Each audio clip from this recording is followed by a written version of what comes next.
The summer of 1978 found Chapel Hill, North Carolina, still untouched by the tourist hordes that would come later. So the air forever tinged with the scent of pine needles and fresh, like cut grass. 15-year-old Michael Jordan, carrying a faded canvas school bag, was just stopped by upperclassmen at the school gate for the third time, laughed just on cause he done anything wrong, but simply because he looked nothing like a basketball player. Kid to laugh, you sure you were not here for the Boy Scouts? Yeah, a guy with an afro jabbed a finger at Jordan's arm, which was as thin as a newly sprouted twig, dangling loose in the oversized school uniform, like sleeve. Jordan said nothing, just tightened, like the strap of his bag, like the basketball pump in the side pocket dug uncomfortably into his ribs. He knew he hadn't hit 180 centimeters yet, standing among lane high, a basketball, laugh, hopefuls unkite. Most over 190 centimeters, uncut like a sapling forgotten on the edge of a forest. That year, physical education class was replaced by basketball training. Sunlight streamed through the gym like sky-high windows, casting bright patches across the wooden floor. Jordan was always the first to arrive, sneaking his sneakers, laughing to the deepest corner of the equipment closet, just done, a pair of Converse with frayed edges, a hole in the toe that let wind rush in with every pivot. He watched the upperclassmen in their brand new Nikes and the air cushions, hissing softly with each step as if mocking his shabbiness. The coach, a former pro, a beer belly, tossed around the word talent like it was a ball. He had everyone line up for sprints. Jordan finished in the top 3 every time, but the coach Satis always seemed to pass over him, just like settling on the taller, bulkier boy. During one scrimmage, Jordan got stuck on the substitute team. Laughs. So just like little more than filler. He hesitated at the 3-point line for 2 seconds, guarded by a center half a head taller, a blurry tattoo snaking up his arm. Suddenly, Jordan crossed over, slipping under the man's armpit like an eel, and flicked his wrist at the basket. The ball grazed the backboard and dropped in. As he landed, he heard a snicker from the sidelines. Just lucky. After school, he took the long way home, always stopping at the neighborhood park. Its basketball hoop was rusted, so the net long gone, leaving 2 frayed wires dangling. He set his bag on a bench and shot until dusk. The setting sun, stretching his shadow long. When he made a basket, the shadow just danced with the ball's arc. Once an old lady walking her dog stood watching for half an hour. Child, she said on her way out. Yeah, your eyes light up when you shoot. Jordan rubbed his nose, not telling her the glow came from sunlight stinging his eye. By the time he got home, the smell of dinner filled the house. His mother, Dolores, was frying bacon in the kitchen. So the sizzle, mixing with his siblings, squabbled.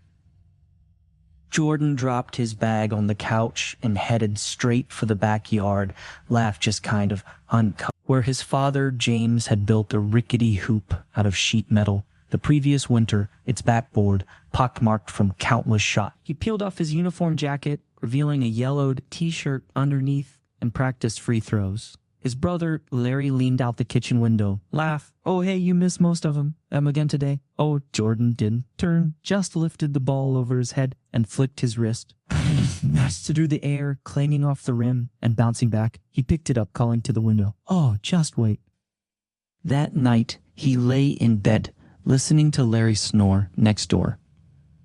Clutching a crumpled tryout notice, its typewritten words were smudged. Oh, the 15th of September. Traced over 3 times with a pencil, like the edges worn to rag. Moonlight seeped through the curtain, casting a thin shadow on the wall like laugh, just to unca like a pointing finger directing him to the old sneakers hidden under his bed. He rolled over, tucking a pillow under his hips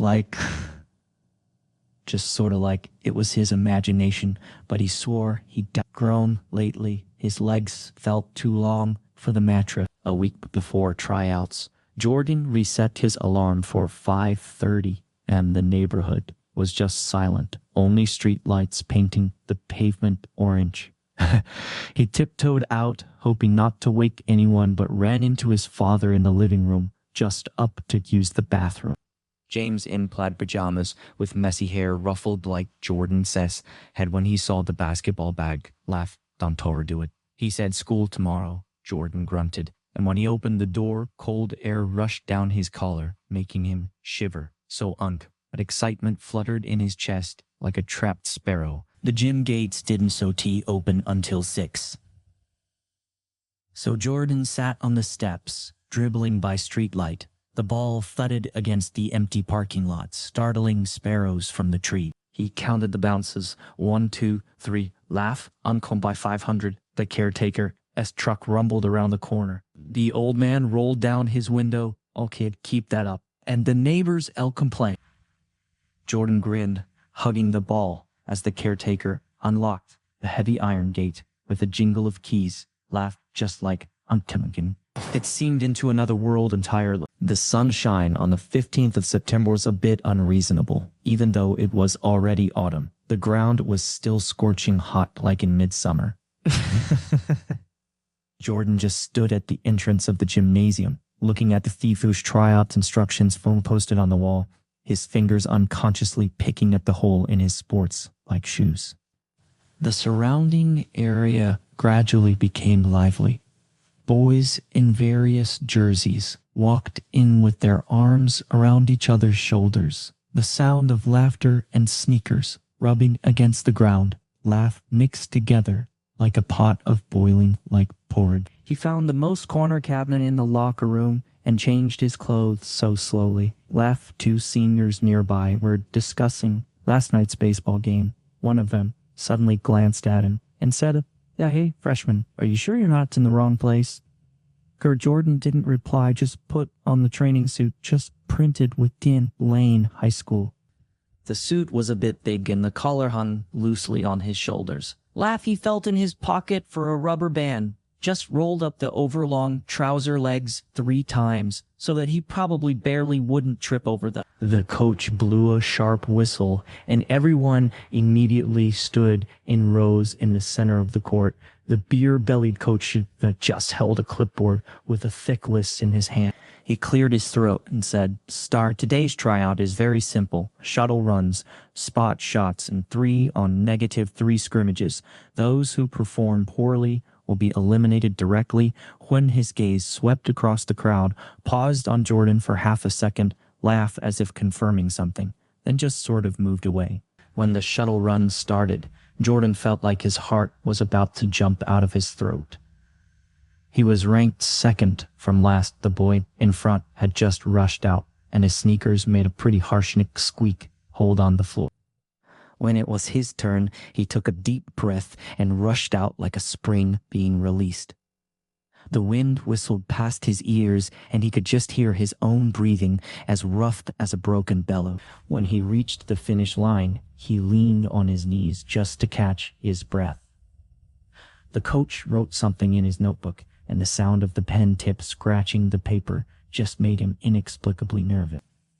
The spot shooting session was arranged at 5 points beyond the 3-point line, with 3 shots at each point. Laugh. When Jordan stood at the first point, his palms were so full of sweat, and the basketball was just so slippery that he almost couldn't hold it steady. The first ball hit the front of the basket and bounced high. The second ball brushed the rim and rolled out. So it wasn't until the third one that he adjusted his breath, shook his wrist so hard, and the ball finally went through the net cleanly. He secretly looked up at the coach, who was bowing his head, talking to the assistant coach, laugh as if he just hadn't seen this shot at all. The most nerve-wracking part was the 3. So on -3 scrimmage, Jordan was grouped with 2 other skinny freshmen, and their opponents were 3 seniors over 9 meters tall. At the moment the ball was thrown in, he was tightly guarded by the center with a tattoo on his arm, like being blocked by a wall. So when his teammate passed the ball, he just almost missed it. When he turned around to lay up, he was gently pushed by the opponent and lost his balance, falling to the floor. So the moment his butt hit the ground, he just heard a burst of laughter from the sideline. "Dean Island, if you can't do it, just admit defeat early." Phonied laugh, sort of like really tattooed center looked down at him with a mocking smile on his lips. Jordan didn't say anything, just got up silently and patted the dust off his pants. He knew that nothing he said now would help, and he could only prove something with the basketball in his hand. In the next few minutes, he ran on the court like a maniac. When his teammates had no chance to pass the ball, he grabbed the rebounds by himself, so when he was double-teamed, he passed the ball from between his legs to his teammates once during a fast break. He even risked being blocked and twisted his body in the air to throw the ball towards the basket. When the basketball stumbled into the basket, even the referee was just stunned for a moment. When the whistle blew to end the tryout, like Jordan's t-shirt was soaked through and stuck to his back like a cold rag, he just stood there watching the coach and the assistant coach huddle together to discuss, pointing at the names on the list with their finger. The sunlight shone through the high windows on them, casting their shadows on the floor like several silent judges. The whole people around gradually dispersed. Some were happily discussing where to celebrate in the evening with their arms around each other's shoulders, while others kicked the mineral water bottles on the ground so dejectedly laughed. Jordan packed his things slowly, deliberately slowing down, as if this could delay the announcement of the result. When he stuffed the basketball into his bag, he heard the coach shout, "Twice the list of those selected for the school team will be posted on the bulletin board tomorrow morning. Don't be discouraged if you're not selected." When D laughed like were spoken lightly, but they hit like Jordan's heart like a stone. When he walked out of the gymnasium, the setting sun had dyed sky orange. He carried his heavy bag and walked slowly home. The basketball swayed in the bag with his steps, so like a restless heart. When passing by the community park, he couldn't help but stop and look at the rusty basketball hoop. Today, the net just seemed to be more wilted than usual, hanging down its head as if just grieving for him. He sat on the bench, took out the basketball from his bag, and patted it unconsciously. Each thud, thud, thud. Glisten sound was particularly clear in the sort of quiet part. The old lady walking her dog passed by again. This time, she didn't say anything, just put a bag of cookies in her hand on the bench next to him and walked away silently. Jordan looked at the bag of cookies, printed with a puppy pattern, and maybe suddenly felt his eyes like a little sour. The way home seemed like twice as long as usual. So when he walked to the door of his house, he saw his father's truck parked in the yard, and a faint wisp of white smoke came out of the chimney. His mother had probably cooked dinner, and the air was just filled with the aroma of his favorite roast chicken. But he didn't go in immediately, just sat on the porch like steps, holding the basketball in a daze. The basketball was still stained with the dust from the gym floor. He wiped it with his sleeve, but it got dirtier and dirtier, just like his current mood. The next morning, air carried the coolness of dew. Jordan woke up before his alarm went off. The sky outside was just barely light, just like a smudged piece of glass. He lay in bed, staring at the crack on the ceiling, which curled and twisted like a lost snake. He barely slept that night, replaying the tryout scenes in his mind, each mistake magnified into slow motion, just making his heart like clench. He sprang out of bed, his hands shaking as he pulled on his clothes. The milk his mom had left on the nightstand was already cold, so he just took 2 gulps and ran to school. On the way, he passed several classmates with school bags, chatting and laughing about last night. Says television shows, no one just noticing his tense face. The road that usually felt short seemed endless today. He even started counting the mailboxes along the way, and by the time he reached 37, he finally saw the whole gate of Lane High School. The bulletin board stood at the entrance of the teaching building, like a green painted wooden board with chipped edges, revealing the wood grain underneath. A small crowd had gathered there, all the boys who'd tried out the day before, so Jordan saw a heart suddenly raced like a drum beating in his chest. He slowed down, pretending to tie his shoelaces, secretly observing the expressions in the crowd, Some were excitedly patting their friends' shoulders. Some were kicking stones at their feet with their heads down, and others were pacing in front of the bulletin board as if searching for something so lost. So he took a deep breath and squeezed into the crowd. 2 sheets of paper were posted on the bulletin board, pinned at the 4 corners with thumbtacks. The top one was the list of official team members, and the one below was the alternate list, Laugh. So sort of like Dunka, the so-called DAC second team, guy who usually only got the leftover training time from the main players and basically had to sit in the audience during games. So Jordan's eyes first scanned the official list from top to bottom, left to right, reading each name carefully. Those familiar names popped out one by one, like the tattooed center, the afro-haired senior, and the boy with the standard shooting form. His finger slid along the paper, the pad of his finger brushing the rough surface. But even when he reached the last line, he couldn't just find the name twice. Michael Jordan Daly. Someone beside him patted his shoulder daily. Hey, not finding it. Check the one below. Leroy Jordan's neck felt stuck. Unable to turn, he stared at the paper below, his eyes a little blurry, the words seeming to waver in water. Laugh. He squinted, reading line by line, his heart beating louder and louder, just making his ears like buzz. First pass. Not found. Second pass, still not just found. He started to panic, cold sweat breaking out on his forehead. Could he have missed it? He started again, checking letter by letter. So when he got to the last name, he finally saw the familiar last name's Laugh. Jordan Siley, the second two, maybe last line. But the first name wasn't Tatus Michael Daly, but another boy he didn't know. The crowd gradually dispersed, some running excitedly toward the gym, others walking dejectedly toward the classrooms. Jordan still stood there, as if just nailed to the ground. A maple leaf fell from the tree next to the bulletin board, floating in front of his shoe, but he didn't have the heart to pick it up. The sun rose slowly shining on the paper, fading the ink like a ripple. The black letters just seeming to mock him. He didn't know how long he stood there until looking back and two senses. His legs felt so heavy as we got.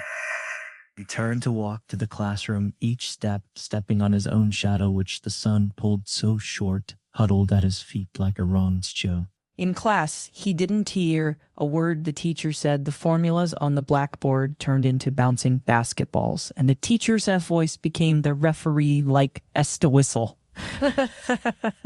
He kept his head down, drawing basketball hoops on his scratch paper. As he drew, the tip of his pencil suddenly broke, poking a small hole in the paper. He stared at that hole, suddenly feeling his eyes like water, and quickly lowered his head, pretending to pick up an eraser. During lunch break, he didn't go to the cafeteria, but hid in the equipment room behind the gym. The whole room was filled with old basketballs, tattered nets, and rusty barbells.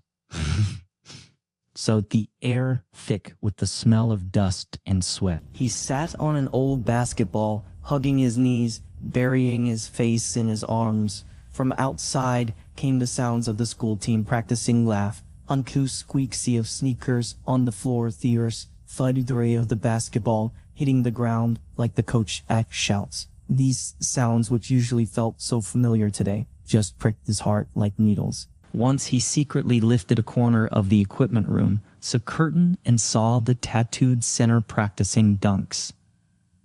His movements weren't so graceful, but each time he could slam the basketball so hard into the hoop. His teammates cheered beside him, and the coach just nodded and smiled from the sidelines.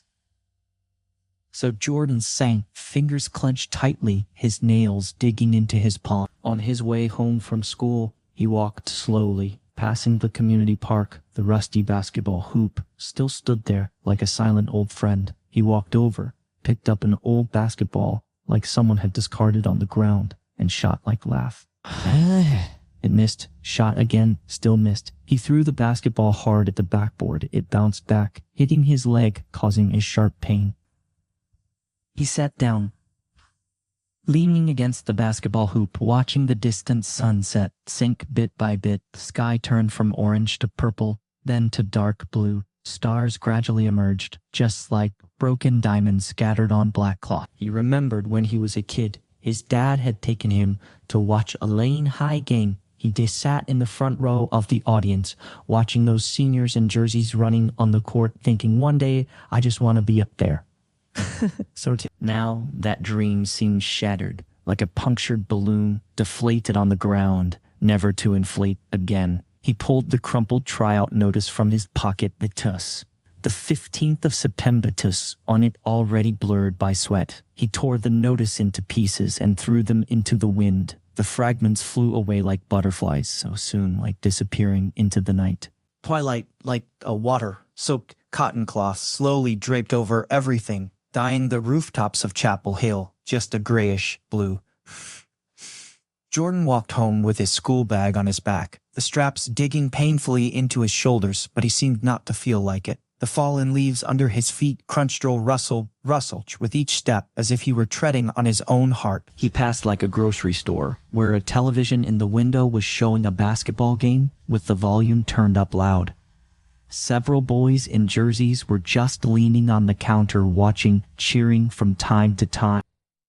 So Jordan paused unconsciously, looking through the glass, laughing. Players on the screen were dunking, their movements as smooth as flying birds. He watched for a few seconds, then suddenly quickened his pace, as if being chased by something. The street lamp at the corner lit up, casting a dim yellow light that made his shadow stretch so long and short. The basketball in his school bag pressed uncomfortably against his back, so he wanted to take it out and throw it away. Yeah, couldn't he bear? He'd just saved up his allowance for 3 months to buy it, and though half of its pattern was now worn away every time he felt the uneven texture on it, his heart would feel like a little steadier. Near home, he saw his younger brother, Larry, playing skateboard in the yard. When Larry saw him, he immediately stopped and shouted, "Daily, hey bro, did you make the team laugh? I bet my classmates you would definitely get in." Ian Jordan said nothing, just walked toward the house with his head down.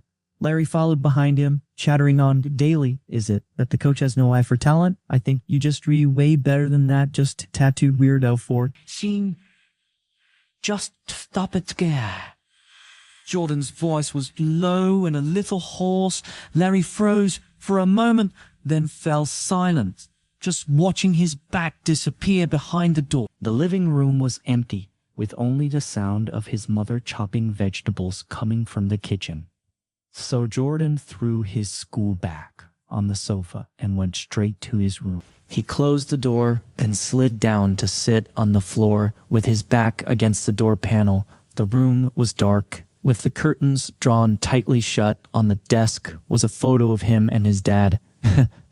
So in the photo, he was only 10 years old, holding a basketball bigger than himself, just grinning with his 2 front teeth showing. He stared at that photo for a long time, suddenly feeling like a twinge in his nose. He covered his face, trying to hold back tears, but they fell like beads from a broken string, slipping through his fingers and landing on the floor, forming small dark stains. He didn't want to cry, thinking it was shameful for a boy to cry. But the grievance in his heart surged up like a tide, just like unstoppable. He didn't know how long he just cried until he heard a knock on the door. "Daily."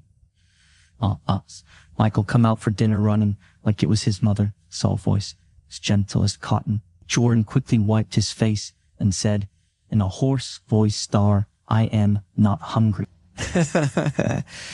Joan, her mother did that, can't say anything else. He heard her footsteps walk away, then there was another soft knock anyway, and this time her voice was lowered.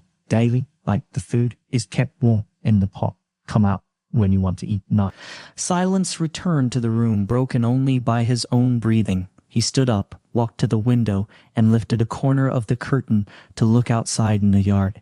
His father, James, was repairing that iron basketball hoop, his back just looking like a little hunched under the street lamp. His father was just hammering loose screws, and Theush clang sound came through the window like a drumbeat.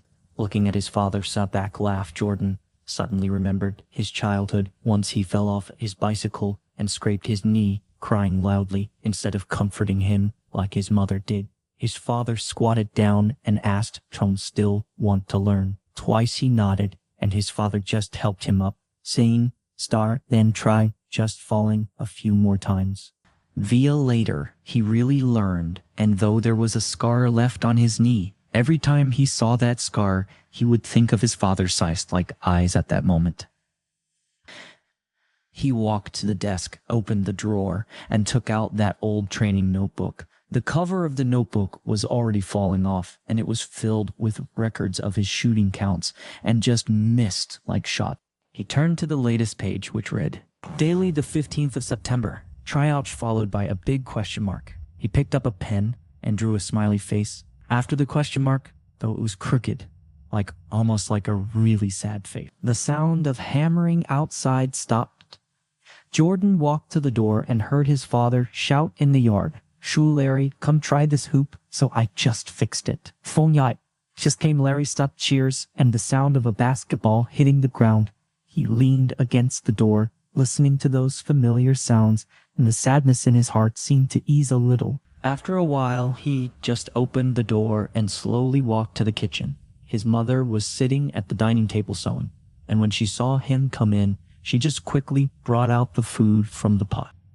"A go today. This roast chicken is especially delicious, so I saved a big drumstick for you," Gona's mother said with a smile.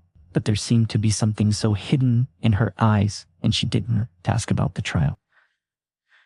Jordan sat down, picked up a fork, but had no appetite. He looked at the drumstick on the plate, suddenly remembering that before the tryouts yesterday, his mother had also fried a drumstick for him, saying, "Seem eat it to gain strength."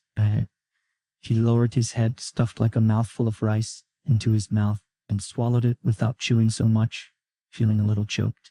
"We'll want to go somewhere tomorrow, okay?" his mother suddenly asked. "You remember running?" Jordan shook his head. "Hey, guy, I want to practice basketball." Guy and his mother was stunned for a moment, then smiled. "Gee, that's gotta laugh. So I'll prepare sandwiches for you as lunch daily." After dinner, he walked to the yard. His father had already fixed the basketball hoop and was sitting on the steps wiping sweat. So Jordan picked up the basketball on the ground, walked to the three-point line, and shot. The basketball arced through the air and went in with Arasusres. His father looked up and smiled at him. "Twig, good touch." Jordan said nothing, so just picked up another ball and continued shooting. The night grew darker with stars twinkling in the sky. The yard light was on, just casting his shadow on the ground, which rose and fell with his shooting movements. His father didn't leave, just sat on the steps, watching him, occasionally passing him like a bottle of water. The sound of the basketball hitting the ground was particularly clear in the quiet night, as if competing with himself, yet also just reconciling with the whole world. The incandescent light in the kitchen had a warm yellow tinge, making the tiled floor glow. So Jordan stood in front of the sink, and amid the rushing water, he could hear his own stifled sob. When he walked into the kitchen earlier, his mother had been frying bacon, the grease spattering the pan with a sizzle. That burnt aroma mixed with the smell of coffee, which should have been such a reassuring morning scent, pricked at his nostrils like needles. A laundry, his mother's voice came from behind, a little tentative. Jordan quickly wiped his face and turned the faucet up higher. The sound of water crashing into the basin almost drowned out his breathing. He could feel his mother standing behind him, not just speaking, but her gaze was like a thin quilt gently covering his back. The bacon was done, and his mother put it on a plate and set it on the dining table. "Oh, want a fried egg with it?" "Laugh honestly." "Honestly, steak," she asked, her tone as natural as usual, as if she hadn't noticed his red-rimmed eye. Jordan shook his head, his throat feeling as if it was blocked by a ball of cotton, unable to make a sound. He turned to leave, but his mother grabbed his wrist. "Laugh." So just just like Unker palm, was warm with a hint of the warmth from cooking oil. So Olivia said daily, his mother said softly, that crying isn't entirely like a bad thing. When you fell over as a kid, you get up and run faster after crying. Daily Jordan's tears suddenly welled up again. He turned his head away, not wanting his mother to see, but she gently turned his face towards her and wiped the corners of his eyes with her apron. Daily, your dad applied to the fire department when he was young and just got rejected 3 times. Each time he came back, he died in the garage in a pretty daze. Daily. He froze, having never heard this before. His father had always been like a mountain in his heart, as if there was nothing he couldn't handle. So, via for the 4th application, he went to line up at 3 in the morning. The interviewer said he was too old, and he said, "Oh, I can train 2 hours more than the young guys." Dinah smiled, the wrinkles at the corners of her eyes spreading like an unfolding flower. Yiko laughed. Later, he not only got in, but also became the most capable one in the team. Daily, like Jordan, lowered his head, looking at the tips of his shoes, like sort of like Auntie, that pair of frayed Converse, with the small hole in the toe still gaping like a mouth. Seeing just go splash some water on your face. Download. Failed the... His mother patted his back. First I value or heat the breakfast if it gets cold. Phone to Jordan nodded and turned to walk into the bathroom. The moment he closed the door, he slid down against the door panel and finally couldn't to help but burst into loud sobs. The water just rushed and roared, as if accompanying him. All the grievances, reluctance, and anger that he held in all night just poured out with his tears, flowing into the drain as if they could fill the hole in his heart as well. He didn't know how long he cried until he heard his younger brother, Larry, shouting outside, "Thin Mom, I am going to be late." Thickly patted his face with cold water. In the mirror, the teenager had red and swollen eyes like a red nose and messy hair like a pile of hay. He pulled at the corners of his mouth trying to squeeze out a smile, but it actually looked worse than crying. When he walked out of the bathroom, his father was already sitting at the dining table reading the newspaper. He was wearing that blue work shirt, so with the cuffs rolled up to his elbows, revealing faint scars on his forearms. Laughed just like aunt scars from being scalded during a fire rescue. When he saw Jordan come out, he folded the newspaper, pushed a glass of milk over, and said full, "I had honey." When Jordan picked up the glass and took a sip, so the sweet warmth just flowed from his throat all the way down to his stomach. So no one mentioned the whole school team again. His father talked about the community park going to renovate the basketball court. His mother said she'd make apple pie next week, and Larry complained about the math teacher assigning too much homework. Sunlight streamed through the kitchen window, casting a diamond-shaped patch of light on the dining table, which slowly moved as the sun rose higher, just like a quiet timer. After breakfast, Jordan picked up his school bag, ready to go to school. When he got to the door, his father suddenly said, "Star, wait for me after school. I saw he'll take you somewhere." "I go." Jordan nodded, opened the door, and the morning air, with a hint of the fragrance of plants and trees, was so cool when inhaled into his lungs, making him feel much more awake. In class, he no longer stared blankly at the blackboard. So when the math teacher asked a question, he even raised his hand to answer, although his voice was a little shaky. The answer was probably correct. The girl sitting behind him poked his back with a pen and passed him a note daily. "Heard you didn't laugh, make the team. That's so unfair." Jordan looked at the note and suddenly felt less stuffy in his heart. He drew a smiling face in reply, folded the note into a small square, and just put it into his pencil-like case. During the lunch break, he didn't hide in the equipment room anymore, but went to the library. So in front of the sports bookshelf, he found a book on basketball skills. On the cover, a player was doing a fadeaway jump shot, and the posture was as beautiful as dancing. He found a seat by the window, and with the sunlight shining on the pages, those dense words seemed to come alive. So demonstrating, dribbling, passing, and shooting moves, just right before his eyes. When the school bell rang, Jordan packed his school bag and went to the school gate to wait for his father. It wasn't long before that familiar blue truck pulled up by the roadside, and his father just kind of stuck his head out. Sorry, kidding. Up the truck's cab was filled with the smell of tobacco and turpentine. Uncas' father had been doing carpentry in his spare time recently. Where are we going? Lean, laugh. Jordan asked. Guy, so know when we get there. Star, his father, just smiled mysteriously.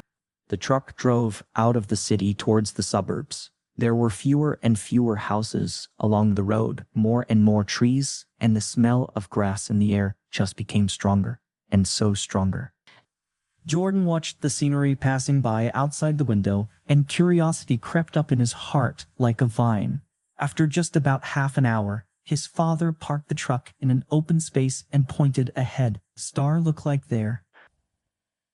Laugh. Jordan followed his finger, and his eyes lit up at once, sort of uncoat. It was a simple basketball court with backboards made of wooden planks and rusty hoops.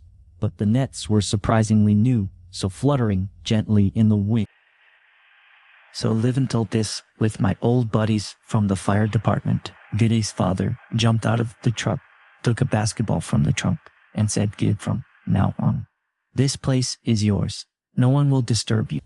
The setting sun stretched the father and son shadows so long. The basketball bounced on the rough concrete ground, making a dullitous thud. The dike sound.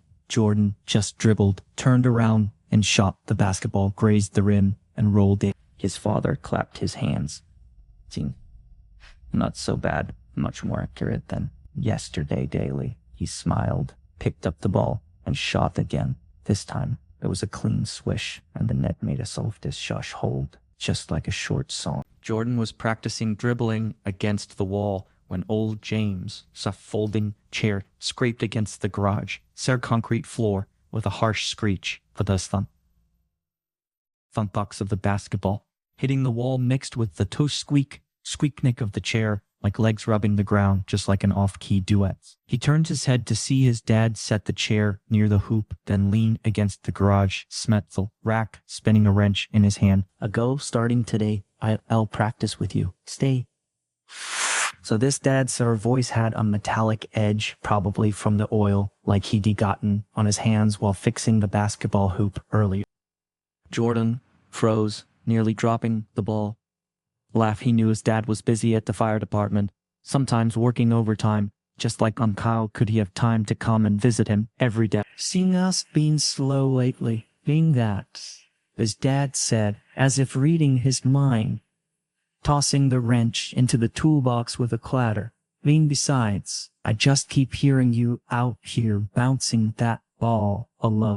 The neighbors are gonna complain. Full laugh. Jordan chuckled, hugging the ball to his chest. He knew the neighbors hadn't actually complained, so Dad was just looking for an excuse to step.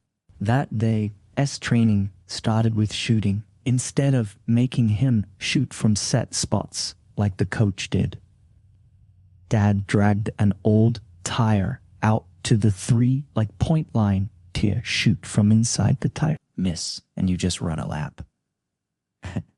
Daily, the tire still had dirt on it, smelling of rubber and grass. Jordan stepped in, his feet feeling cramped, worrying about stepping on the edge just every time he shot. Sure enough, his first attempt went wide, slamming into the side of the backboard and bouncing up to the garage ceiling. Go run, go. His dad leaned against the rack, arms crossed to laugh. Jordan picked up the ball and started circling the garage. It wasn't that big, and every time he passed, his arm brushed against a clutter piled along the sides like Unca's childhood bike. Leftover wood from Dad's carpentry projects, empty bottles like Mom had been saving for ages. By the fifth lap, his breath came in like gasps, sweat streaming down his forehead, into his eyes stinging sharply. Why I made you shoot from the tire? Laughed guy, Dad asked when he stopped. Jordan shook his head, wiping sweat with his sleeve. Daily, in a game, the guy guarding you like one. So to give you a nice easy spot Money, Dad said, spinning the ball in his hand. Hucking. You gotta get used to shooting from awkward positions, Trev. He stepped into the tire, tossed the ball casually, like literally, I went in. Jordan's eyes widened in surprise. Dad smiled. You had played on the basketball team when I was young. From that day on, the garage became their secret base. Every day after school, Jordan practiced there for 2 hours before going home to do homework. Dad kept dreaming up obstacles, just like once he lined up soda cans on the floor, making Jordan dribble around them. Another time, he hung an old basketball from a rope, swinging it to distract Jordan as shots. Worst of all, he just made Jordan dribble with his eyes closed, laugh, and Jordan ended up slamming into the toolbox, a bump rising on his forehead. Focus, this is how you learn to judge the ball's position. By ear twice, laugh, Dad said, like dabbing ointment on the bump, a hint of amusement in his voice. Jordan winced, but didn't complain, sort of like Anka. He knew Dad meant well. Like when he was little learning to swim, Dad had tossed him into the pool saying, "First you want D sink." Guy could D swallowed like a lot of water. But by the next day, he really could swim.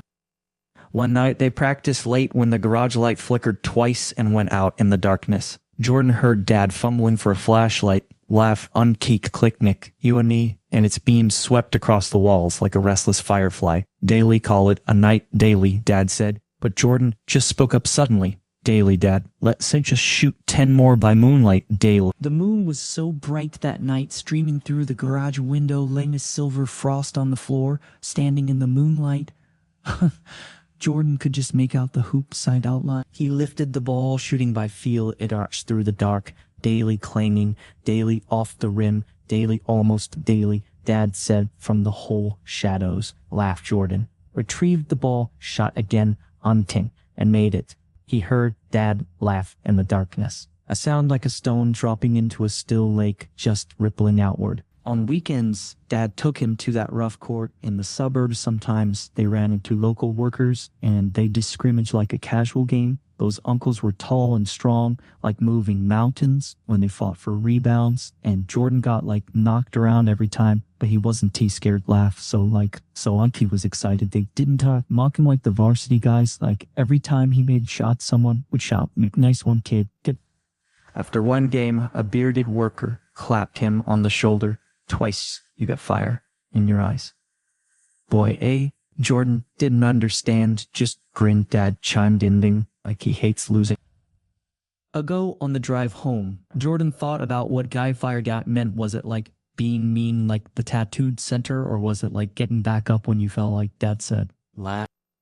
The garage wall slowly got pockmarked with little dents from the basketball like a star chart. Jordan filled up his training notebook to the last page read, daily 37 free throws in a row. Laugh. Just like new record, going with a big trophy drawn next to it. When Dad saw it, he wrote below, bing, next goal 40 daily. One morning, Jordan woke up to find his pants had gotten shorter. Laugh. Uncut. Not from shrinking in the wash, but because he'd actually grown. He ran to the height chart in the living room, stood on tiptoes, and saw he'd degrown 2 centimeters since just last week. Excited, he ran to tell Dad, who was shaving, foam all over his face. Dad just glanced at him in the mirror. Download pretty good. Now you won. You have to jump so high for rebounds when...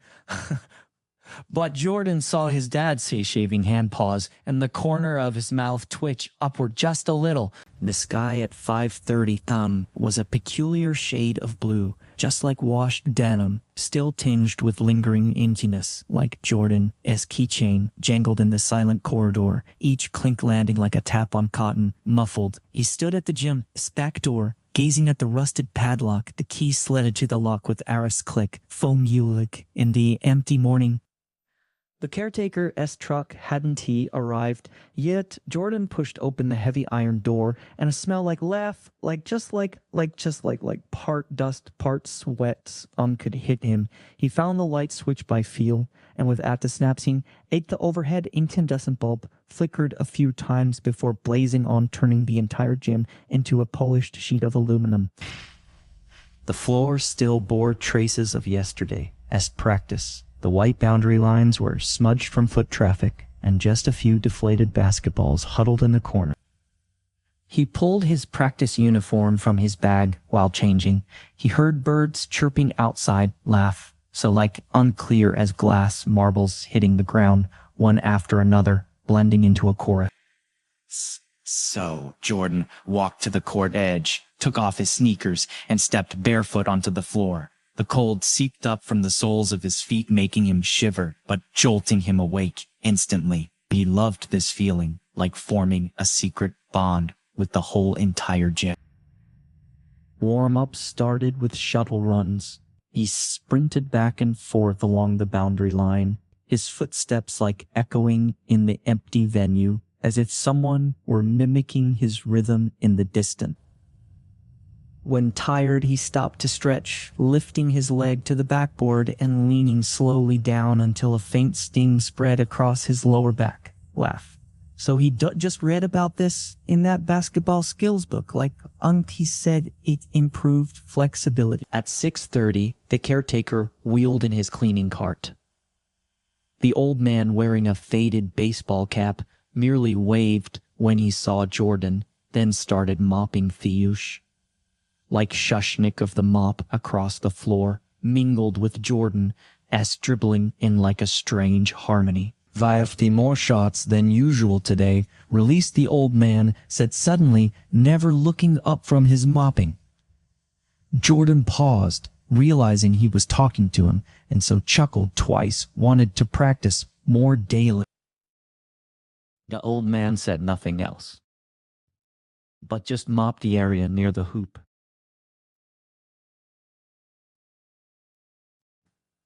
After 7 students began arriving for early study hall, occasionally someone would press their face to the gym window to watch him train. So Jordan pretended not to notice, just focusing on his dribbling. He closed his eyes, judging the ball's position by sound, his fingers feeling the texture of the basketball surface. Sort of like just each tap against the floor, like a greeting to the earth. Once, when he opened his eyes, he found a bottle of mineral water on the windowsill left by who knew who. The varsity team arrived promptly at 8 for practice. In matching blue jerseys, they just strolled in chatting, their expressions varying when they saw Jordan. Some pretended not to notice, heading straight for the other court. Some whistled and said, "Daily, look at the eager little guy way." Me, the tattooed center, always frowned, as if just like Jordan's presence annoyed him. Jordan retreated politely to the corner, practicing spot shots. He heard laughter and the coach shouts from the varsity side, a faint itch in his chest that quickly faded. He counted like his makes, 1, 2, 3, laugh, sort of like uncut by 100. The varsity team started scrimmaging. So he glanced over secretly. The tattooed center was posting up under the hoop, as rough as pushing crates. A small guard tried to drive past, only to take an elbow to the stomach and crumple to the floor. The coach blew his whistle but merely issued a warning, no foul called. Jordan looked down, resuming his shots, but his mind was clear. Laugh. So uncalm. This was why he hadn't made the team. He wasn't strong enough, not tough enough. In this kind of scrum, he'd end up like that small guard, like sprawled on the floor.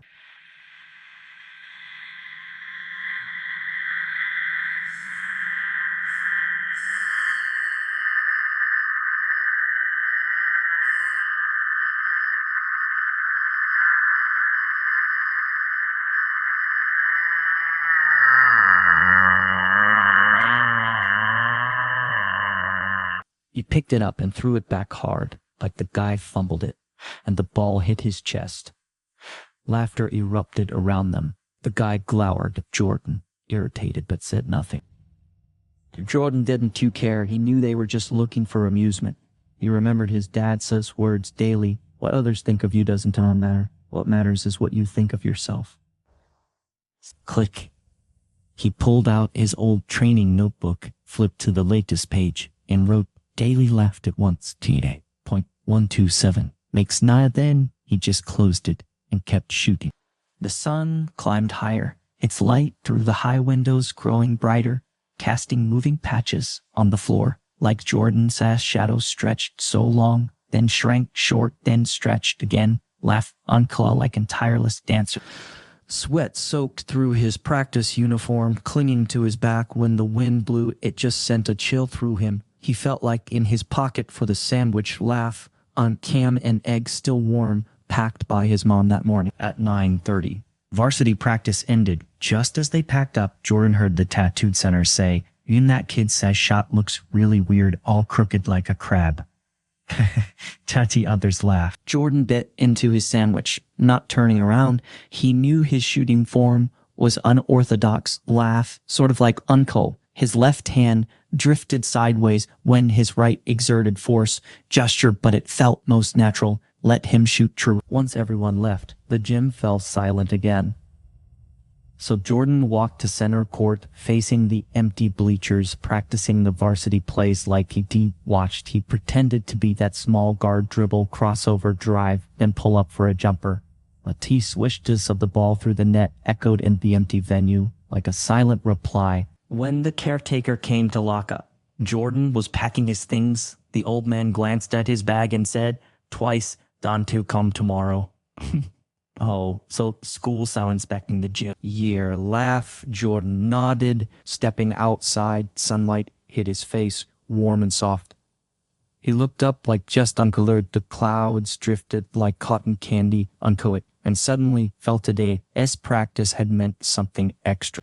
When members of the varsity team passed by the junior varsity training ground, their footsteps always seemed deliberately loud, like Jordan is bending down to tie his shoelaces.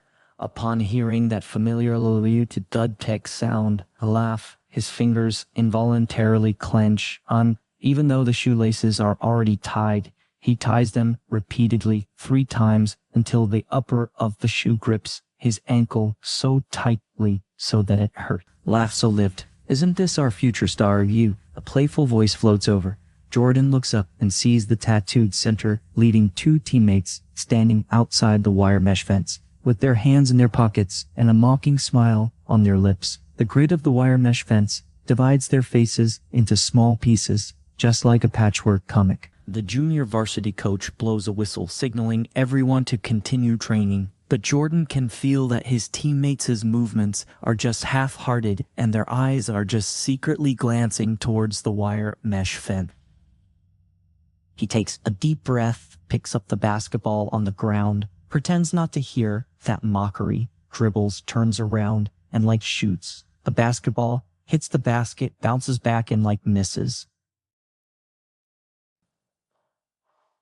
Ego Tesco, this posture guy, another tall player, exaggerates his shooting action with his arm crooked like a twist. Laugh, kick. People who don't know would think you're just playing baseball. Laugh. So honestly, burst of laughter comes from outside the wire mesh fence like a group of quacking ducks. Jordan's face feels a little hot. He picks up the ball and shoots again. This time he makes it, but the little joy in his heart is quickly dispelled by that burst of laughter. After the training, he stays alone to practice extra. The setting sun shines through the gaps of the wire mesh fence, casting like long shadows on the ground, like streaks of railing.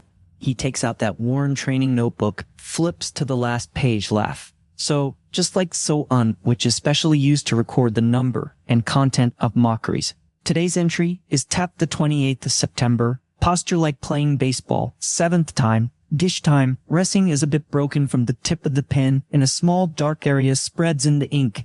In fact, he knows that his shooting posture is really not standard. So a normal shot should be powered by the right hand with the left hand assisting. However, because he broke his left hand when he was a child, he always habitually leans a little to the left when exerting force, which really looks just a bit funny. The coach has said so many times to let him correct it, but every time he deliberately corrects it, he shoots even less accurately. Laugh. So honestly, it's okay to be crooked as long as you can make the shot. His father always says when he sees him getting annoyed during practice, "Sex, you see woodpeckers. They peck trees with their heads tilted and they still can eat a bug." Laugh. Sophia didn't really laugh at that time, but now, when he thinks of this sentence, the corners of his mouth can't help but rise. He picks up the ball, deliberately uses that crooked daily posture to shoot, and the basketball draws a strange arc, surprisingly, going through the net cleanly. During the training the next day, there are people standing outside the wire mesh fence again, laugh. This whole time they don't speak, just stands with their arms crossed, watching. When Jordan is dribbling, he can feel those gazes pricking like his back like needles. He remembers the method his father taught him. Close his eyes, only listen to the sound of the basketball hitting the ground, 1, 2, 3, until counting to 20. Then suddenly open his eyes, jump and shoot. Laugh, honestly. Just good luck. Guide, someone whispers outside the wire mesh fence. Jordan doesn't look back, just silently picks up the ball and continues shooting. He finds that when he focuses on the basketball itself, those mocking voices seem to become distant, like separated by a thick layer of glass. Once it rained, and the training was moved to the indoor gymnasium. The varsity team and the junior varsity team share the same venue, just separated only by a low wall. Halfway through his practice, Jordan hears a burst of laughter from the other side of the low wall, and then someone calls his name. Daly, Michael, so come and show your skills. Daly. He hesitates for just a moment, and the coach nods at him. Jordan walks over with the ball in his arms and sees the varsity team members forming a circle, leaving an empty space in the middle, like just watching a monkey show. The tattooed center stands in the circle, and past his shoulder, sort of like uncalm, the force is not light, and Jordan feels his shoulder a little numb. Twice, just shoot a three-pointer. Laugh if you make it. We'll buy you a soda. Daly. People around are cheering, and Jordan's heart is beating a little fast. Laugh. He stands beyond the three-point line, adjusts his breath, and remembers that he has practiced this angle countless times in the empty gymnasium in the early morning. So he lifts the ball, shakes his wrist pretty hard, and the basketball draws a familiar arc in the air, phone swish through the net. The cheering suddenly stops, and everyone is stunned. The tattooed center looks a little unpleasant. He takes out his wallet from his pocket, pulls out a crumpled $1 bill, throws it on the ground, and says, "Top."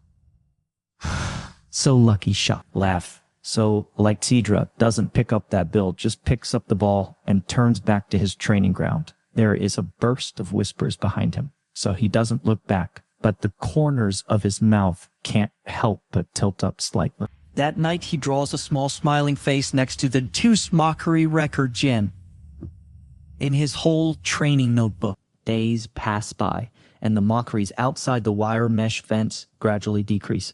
Laugh. Sometimes when varsity team members pass by, they even stop to watch for a while, and someone will say, "That's a pretty good shot type." Jordan knows that it's not just that they suddenly become kind, but that he slowly shuts those mocking mouths with one goal after another. Once he practiced extra until very late. When he walked out of the gymnasium, he saw the tattooed center waiting for him in the parking lot. Laugh. So Jordan's heart skips a beat, thinking that he is going to find trouble with him, and just unconsciously clenched the basketball in his hand. Unexpectedly, that person just hands over a bottle of soda. Daly owed you this last time. Daly, Jordan is stunned for a moment.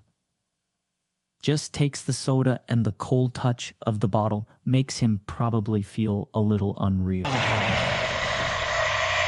So live your shooting posture. Guide that person, scratches his head, looking a little embarrassed. Daly is actually quite special. Guy Jordan smiles, twists open the cap of the soda bottle, takes a big gulp, and like the sweet bubbles burst in his throat, like a group of small fireworks dancing inside. He returns home, writes in his training notebook, Star, the 15th of October. Someone says, "My posture is very special, so first time."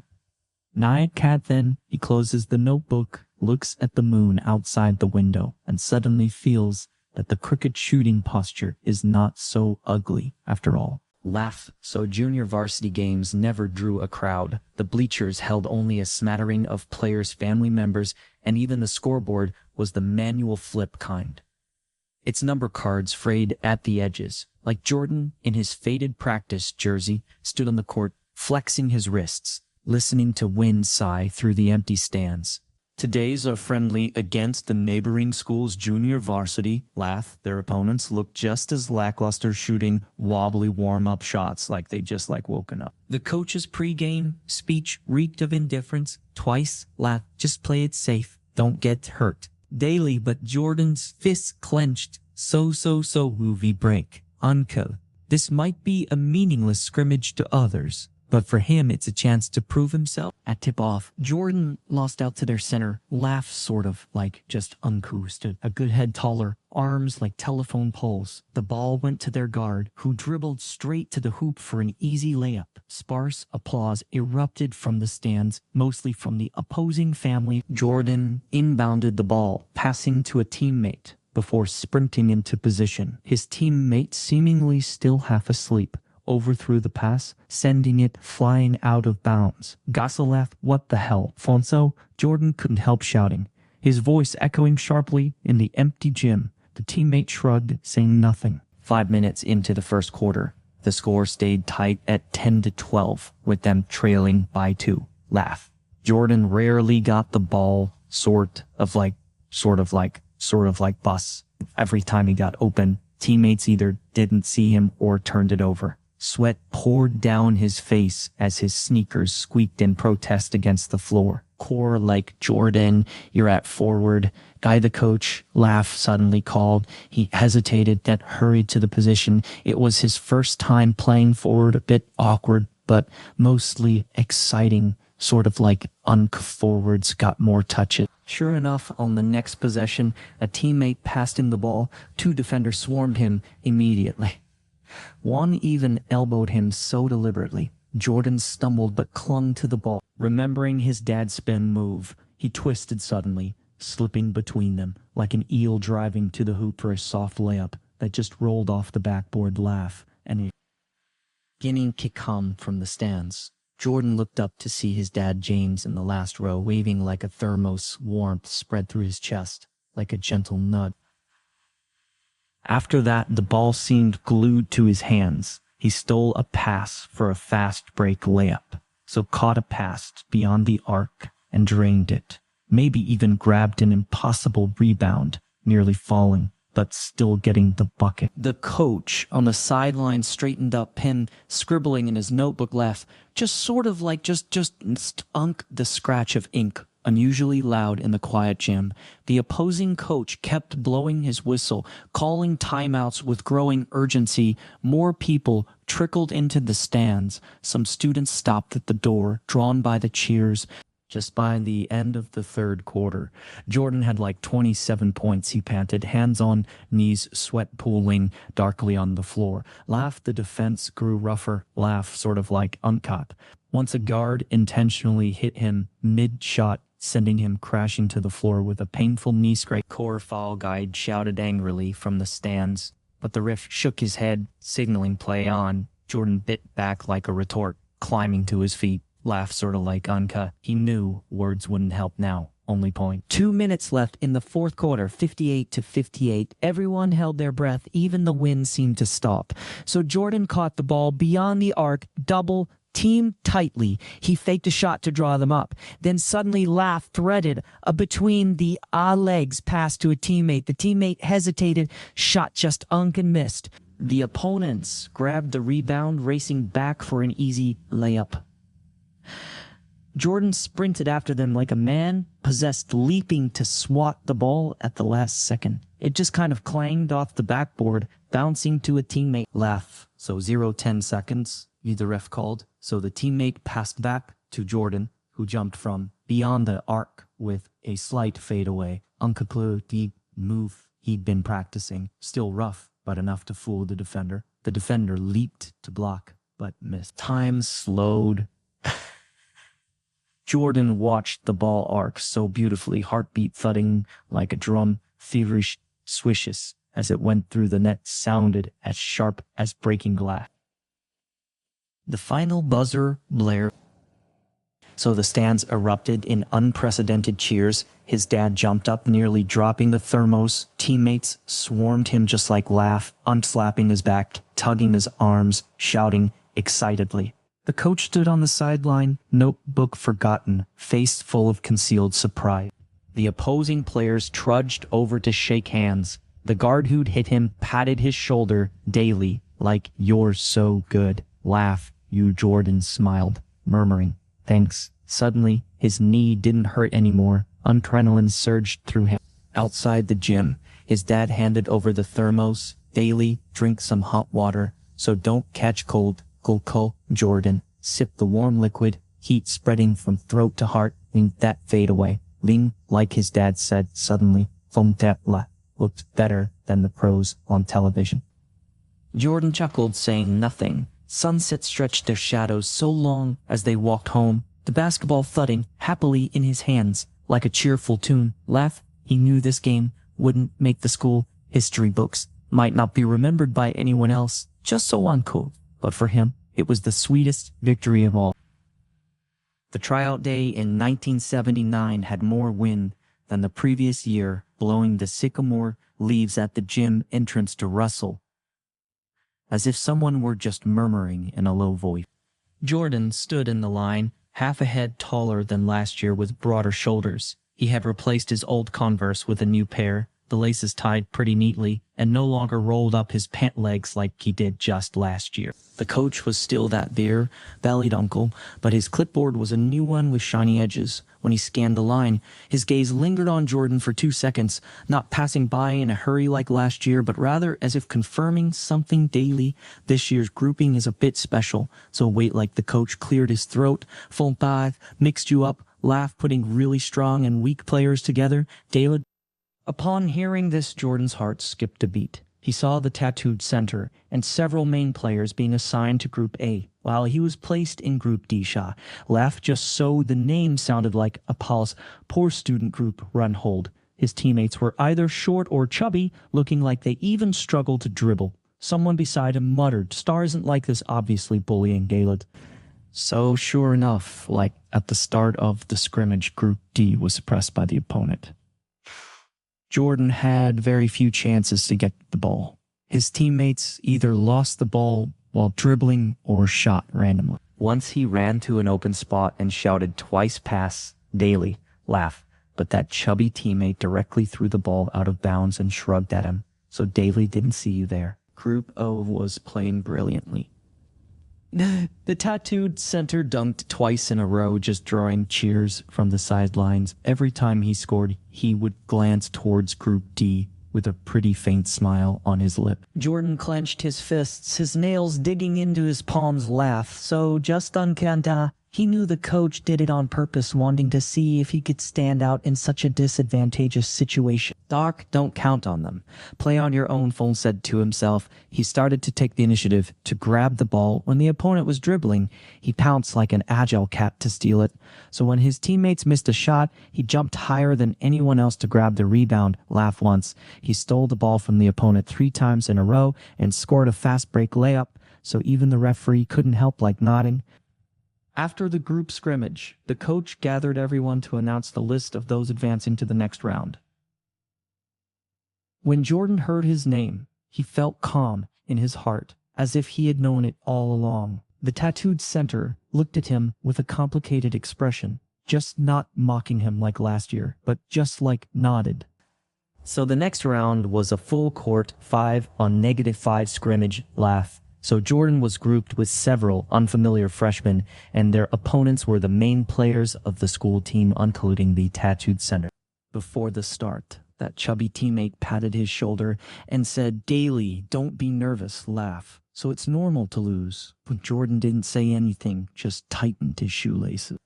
After the game started, the main team really didn't take them seriously, just passing the ball so casually and defending loosely. Laugh. So Jordan seized the opportunity, made 2 3-pointers in a row, pulling the score to 6-0. The main team got anxious now and started to take it seriously. Laugh. The tattooed center, in particular, stood in front of him like a mountain, like his arm almost touching Jordan's face. Via, don't get too cocky, Star, the tattooed center said in a low voice. His breath spraying on Jordan's face. Laughed, so Jordan ignored him, suddenly making a crossover and bypassing it. The tattooed center didn't expect him to be so agile, so hesitated for just a moment before chasing after him, reaching out to block the shot, but was half a beat too slow. Laugh, sort of like uncut. Jordan had already jumped and slammed the ball into the basket. With a day. Bang, yet the basket made a dull sound, as if protesting. The sidelines fell silent. Even the coach opened his mouth wide. When Jordan landed, his knees felt a little weak, but his heart was burning like a fire. He looked at the tattooed center's surprised expression and suddenly smiled. Laughed, so Uncle's smile released all the grievances and unwilling accumulated over the past year. In the following game, Jordan was on a roll. He stole the ball, made fast breaks, hit three-pointers, and dunked, almost capable of doing everything. His teammates were also inspired by him, starting to run actively past the ball, and their cooperation became more and more tacit. The tattooed center just kind of defended more and more fiercely, and even just once intentionally elbowed him in the waist, just making him almost out of breath. Ago, you fouled? Guy Jordan held his waist and shouted at him. Laugh. The tattooed center sneered twice. If you have the ability, so don't get hit. Jordan didn't argue anymore, but in the next attack, he made another three-like pointer in front of him and deliberately glanced at him. When the final whistle blew, they actually won 32-30. Laugh teammates so excitedly picked Jordan up and threw him into the air, so he was so scared that he quickly grabbed someone's arm beside him. The coach came over and patted his shoulder daily. Not so bad, so much improved from last year. Von George smiled, sweat flowing into his eyes, a little astringent.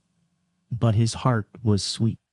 The tryout results would be announced the next day, but Jordan didn't care anymore. When he walked out of the gym, the setting sun was dyeing the sky like golden, like a warm oil painting. He remembered how frustrated he was at this time last year. Laughed, but now, he felt that even if he wasn't selected, it was no big deal, sort of Uber break. Auntie had already proved himself, hadn't he? Just passing by the community park, he couldn't help but pick up the basketball and shoot. Laughed, the basketball drew a beautiful arc and went through the net cleanly. An old lady walking her dog beside him smiled and said, "Day, kid, your ball flies particularly high today." Nicolly, Sophie, looked up at the sky. The clouds seemed really close to him, as if he could touch them with his hand.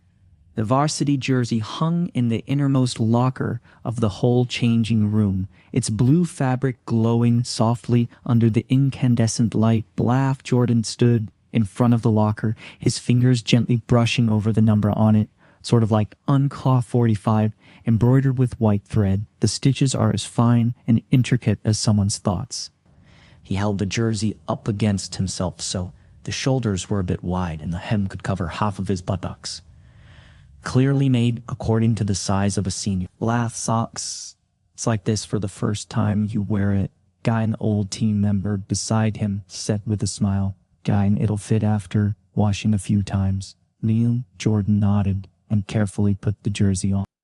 Laugh. The fabric was a bit cool against his skin, but it gave a wonderful sense of steadiness. He walked to the mirror and looked at himself in it like blue jersey, white shorts, the new Converse on his feet, and his hair neatly combed.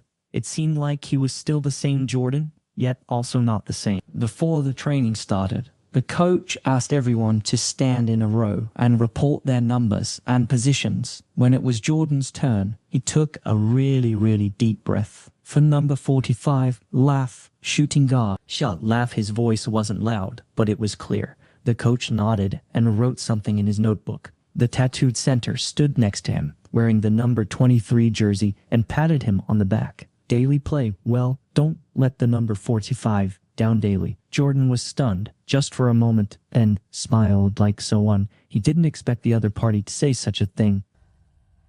The first training session was basic exercises, shuttle runs, slides, and passes. Jordan ran more seriously than anyone else. When sliding, his knees were bent very low, almost like touching the ground, and he tried to make his passes just as fast and accurate as possible. He knew that as a new member, he had to work harder than others to gain a firm foothold. Once he passed the ball too hard and hit a teammate's arm. He quickly apologized, but the teammate said with a smile daily, like it's okay. Laugh. So the strength is just right, Dale. During the mid-training break, everyone just sat on the sidelines drinking water and chatting. Laugh about last night's television programs. Jordan couldn't join in, so he sat aside and listened, just rubbing that old training notebook in his hand. The tattooed center suddenly handed him a bottle of soda, twice for you to celebrate your official joining. Lee Jordan took the soda, said, "Daily, thank you," twice, and felt so warm in his heart. In the afternoon scrimmage, Jordan was grouped with the tattooed center. At first, he was a little nervous, always afraid of making mistakes when just passing. The tattooed center saw his hesitation and took the initiative to call him the Jordan over here, Nick. Obviously passed the ball to him, but instead of attacking by himself, he passed it back, signaling him to shoot. So Jordan hesitated for a moment, jumped up and shot the ball with that area cricket Nick posture. With Aris's wish daily. So the ball went in. The tattooed center gave him a thumbs up Nick. Like shot guides it. Rodder smiled, feeling that the little tension in his heart was like a punctured balloon slowly deflating. In the following game, they cooperated more and more tacitly. The tattooed center positioned himself under the basket, and Jordan shot from the outside occasionally. They even had a beautiful pick and kind of roll. After the training, Jordan took off his jersey, carefully folded it, and put it in his bag. He found that the collar of the jersey was stained with a little sweat, so he washed it with clean water and hung it on the window of the dormitory. The wind blew and the jersey swayed gently, just like a bluebird. At the training the next day, he put on the washed jersey and found that it really fit a little better. So his teammates joked, "Go Jordan, your jersey kind of shrinks a little every time you wash it. If you wash it a few more times, it'll become a vest."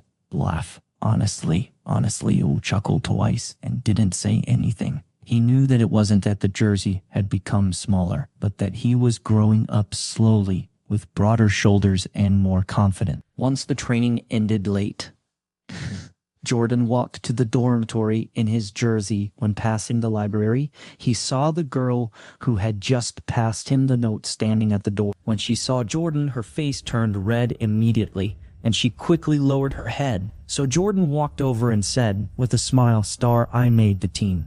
Daily. I made the whole laugh team. Gonedger. I know I saw you training yesterday, so you played really well." When Jordan's face also turned a little red, so he scratched his head and said, "You're right, thank you." Back in the dormitory, he hung the jersey at the head of his bed and looked carefully at the number 45. He remembered his father just saying that every number has its own story, and so what he had to do was to write a new story for the number 45. So he picked up the whole training notebook, turned to a new page, and wrote Scene. The 15th of October, 1979, officially became a member of the varsity team, wearing the number 45 jersey tie. Laugh.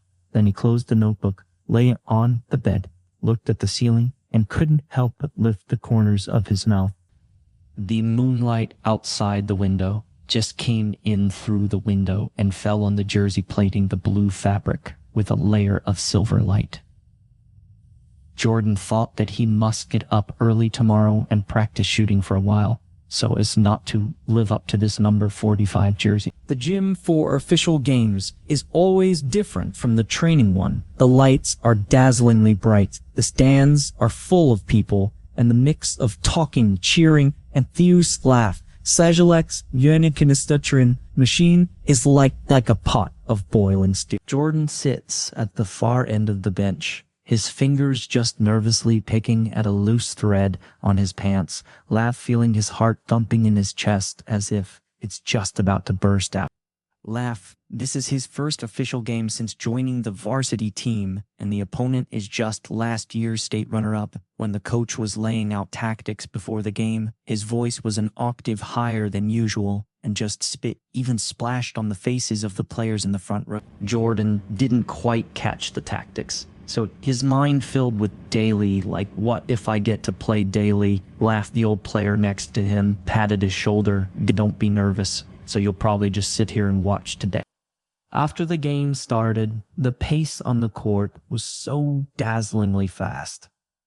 The tattooed center posted up, turned around, and laid up the ball in one smooth movement, dropped cheers from the stand. The opposing guard was no slouch either, his crossover as fast as a flash of lightning, getting past two people in a row for an easy score. The score went back and forth, and the people on the bench would just stand up to cheer one moment and just sigh the next.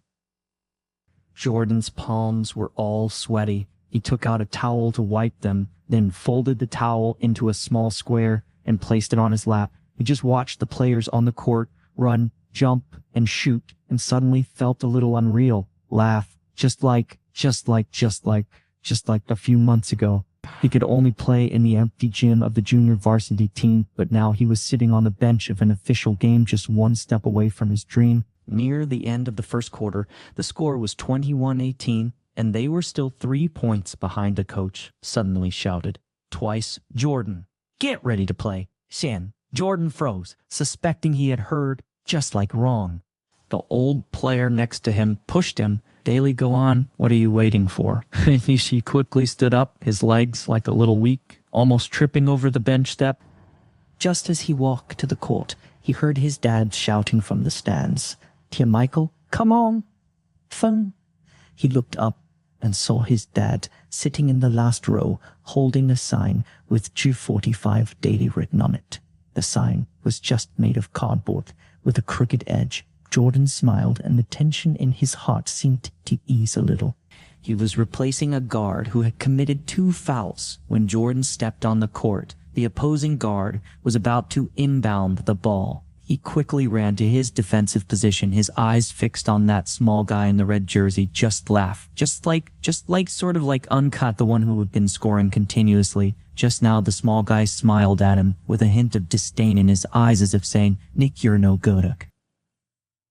Jordan didn't say anything, just lowered his center of gravity and got into a defensive stance.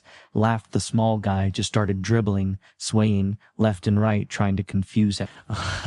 So Jordan remembered the defensive skills his dad had taught him, moving his feet to the rhythm of the opponent. His eyes stared intently at the ball. The small guy suddenly accelerated, trying to break through from the left. Jordan was ready, moving sideways to block his path. Laugh. The small guy didn't expect him to be so agile, so hesitated for a moment, and the ball was stolen by Jordan. The whole audience let out a gasp.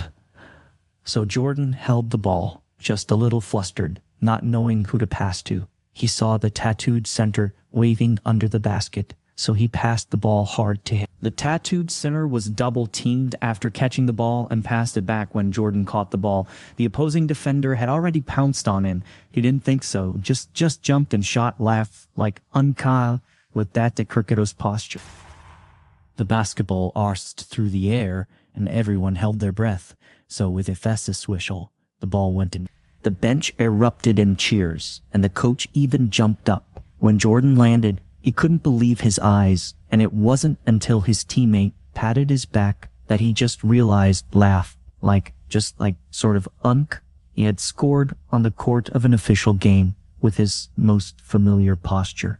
In the next 2 minutes, Jordan was like a man possessed. He defended actively and grabbed a key rebound, so his pass was accurate, creating a layup opportunity for the tattooed center. When the whistle blew to end the first quarter, the score became 23-21, and they were ahead by like 2 points. When Jordan walked back to the bench, his teammates all stood up to high five, and the coach patted his shoulder. "Daly, well done." Jordan smiled and sat back in his seat, only to find that his back was already soaked and his heart was still so pounding like a drum.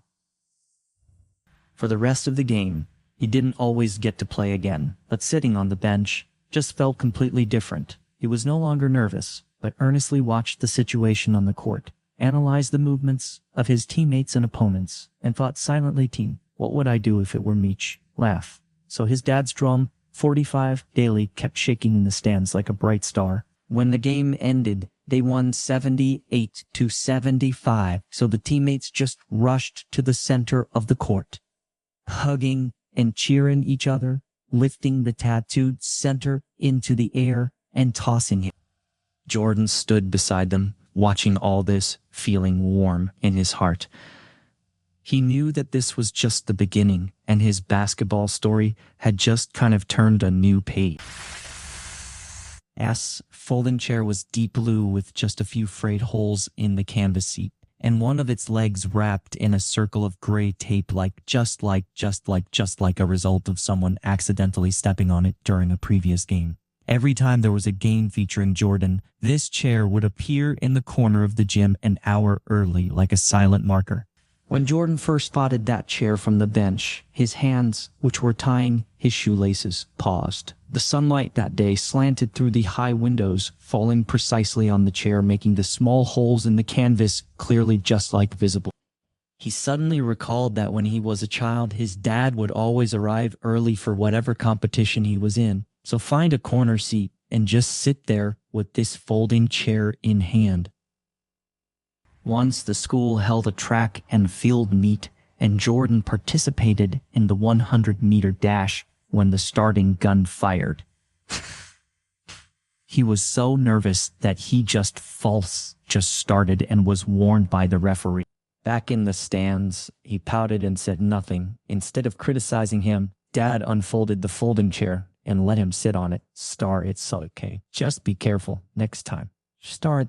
The wind was so strong that day, making the chair rattle so loudly, but it was like a wall blocking a lot of the chill for him.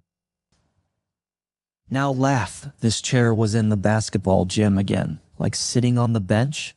Jordan could feel that gaze from the corner, like not harsh but warm, like the winter sun. Once when he was knocked down by an opposing player on the court, his first reaction wasn't to look at the referee, but to glance towards the corner, laugh just like unsure enough Dad had stood up, his brows furrowed, hands tightly gripping the armrests of the chair, his knuckles turning white. During halftime, Jordan walked to the sidelines to get a drink.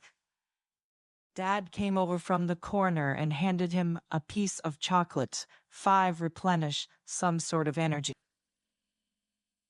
So Day was the cheapest kind with a crumpled wrapper, probably having been in his pocket for a long time. Jordan peeled off the wrapper, popped the chocolate into his mouth, and the sweet taste melted on his tongue, just like the candy Dad gave him every time he fell when he was a kid. I think you like that defense just now was so good, Daly, Dad said, a hint of a smile in his eyes, Daly, but you landed a bit slowly, which makes it easy to get injured. Jordan nodded, folded the chocolate wrapper into a small square, and put it in his pocket. He knew that even though Dad hadn't watched so many games, he could always point out his problems sharply. There was a game that was very close with them trailing by 1 point in the last few seconds. Jordan was so nervous on the court, his palms sweating, he inadvertently glanced towards the corner, and Dad was sitting on the chair, leaning slightly forward, his thermos placed on the ground, not having taken a sip. The moment their eyes met, Dad nodded at him, said nothing, but his eyes seemed to say, "So be afraid when." It was just that look that suddenly calmed Jordan down. He caught the pass from his teammate, jumped beyond the three-point line, and shot the ball against the opponent. Defense. The basketball arced through the air like a rainbow, and Heshesnik laughed into the net.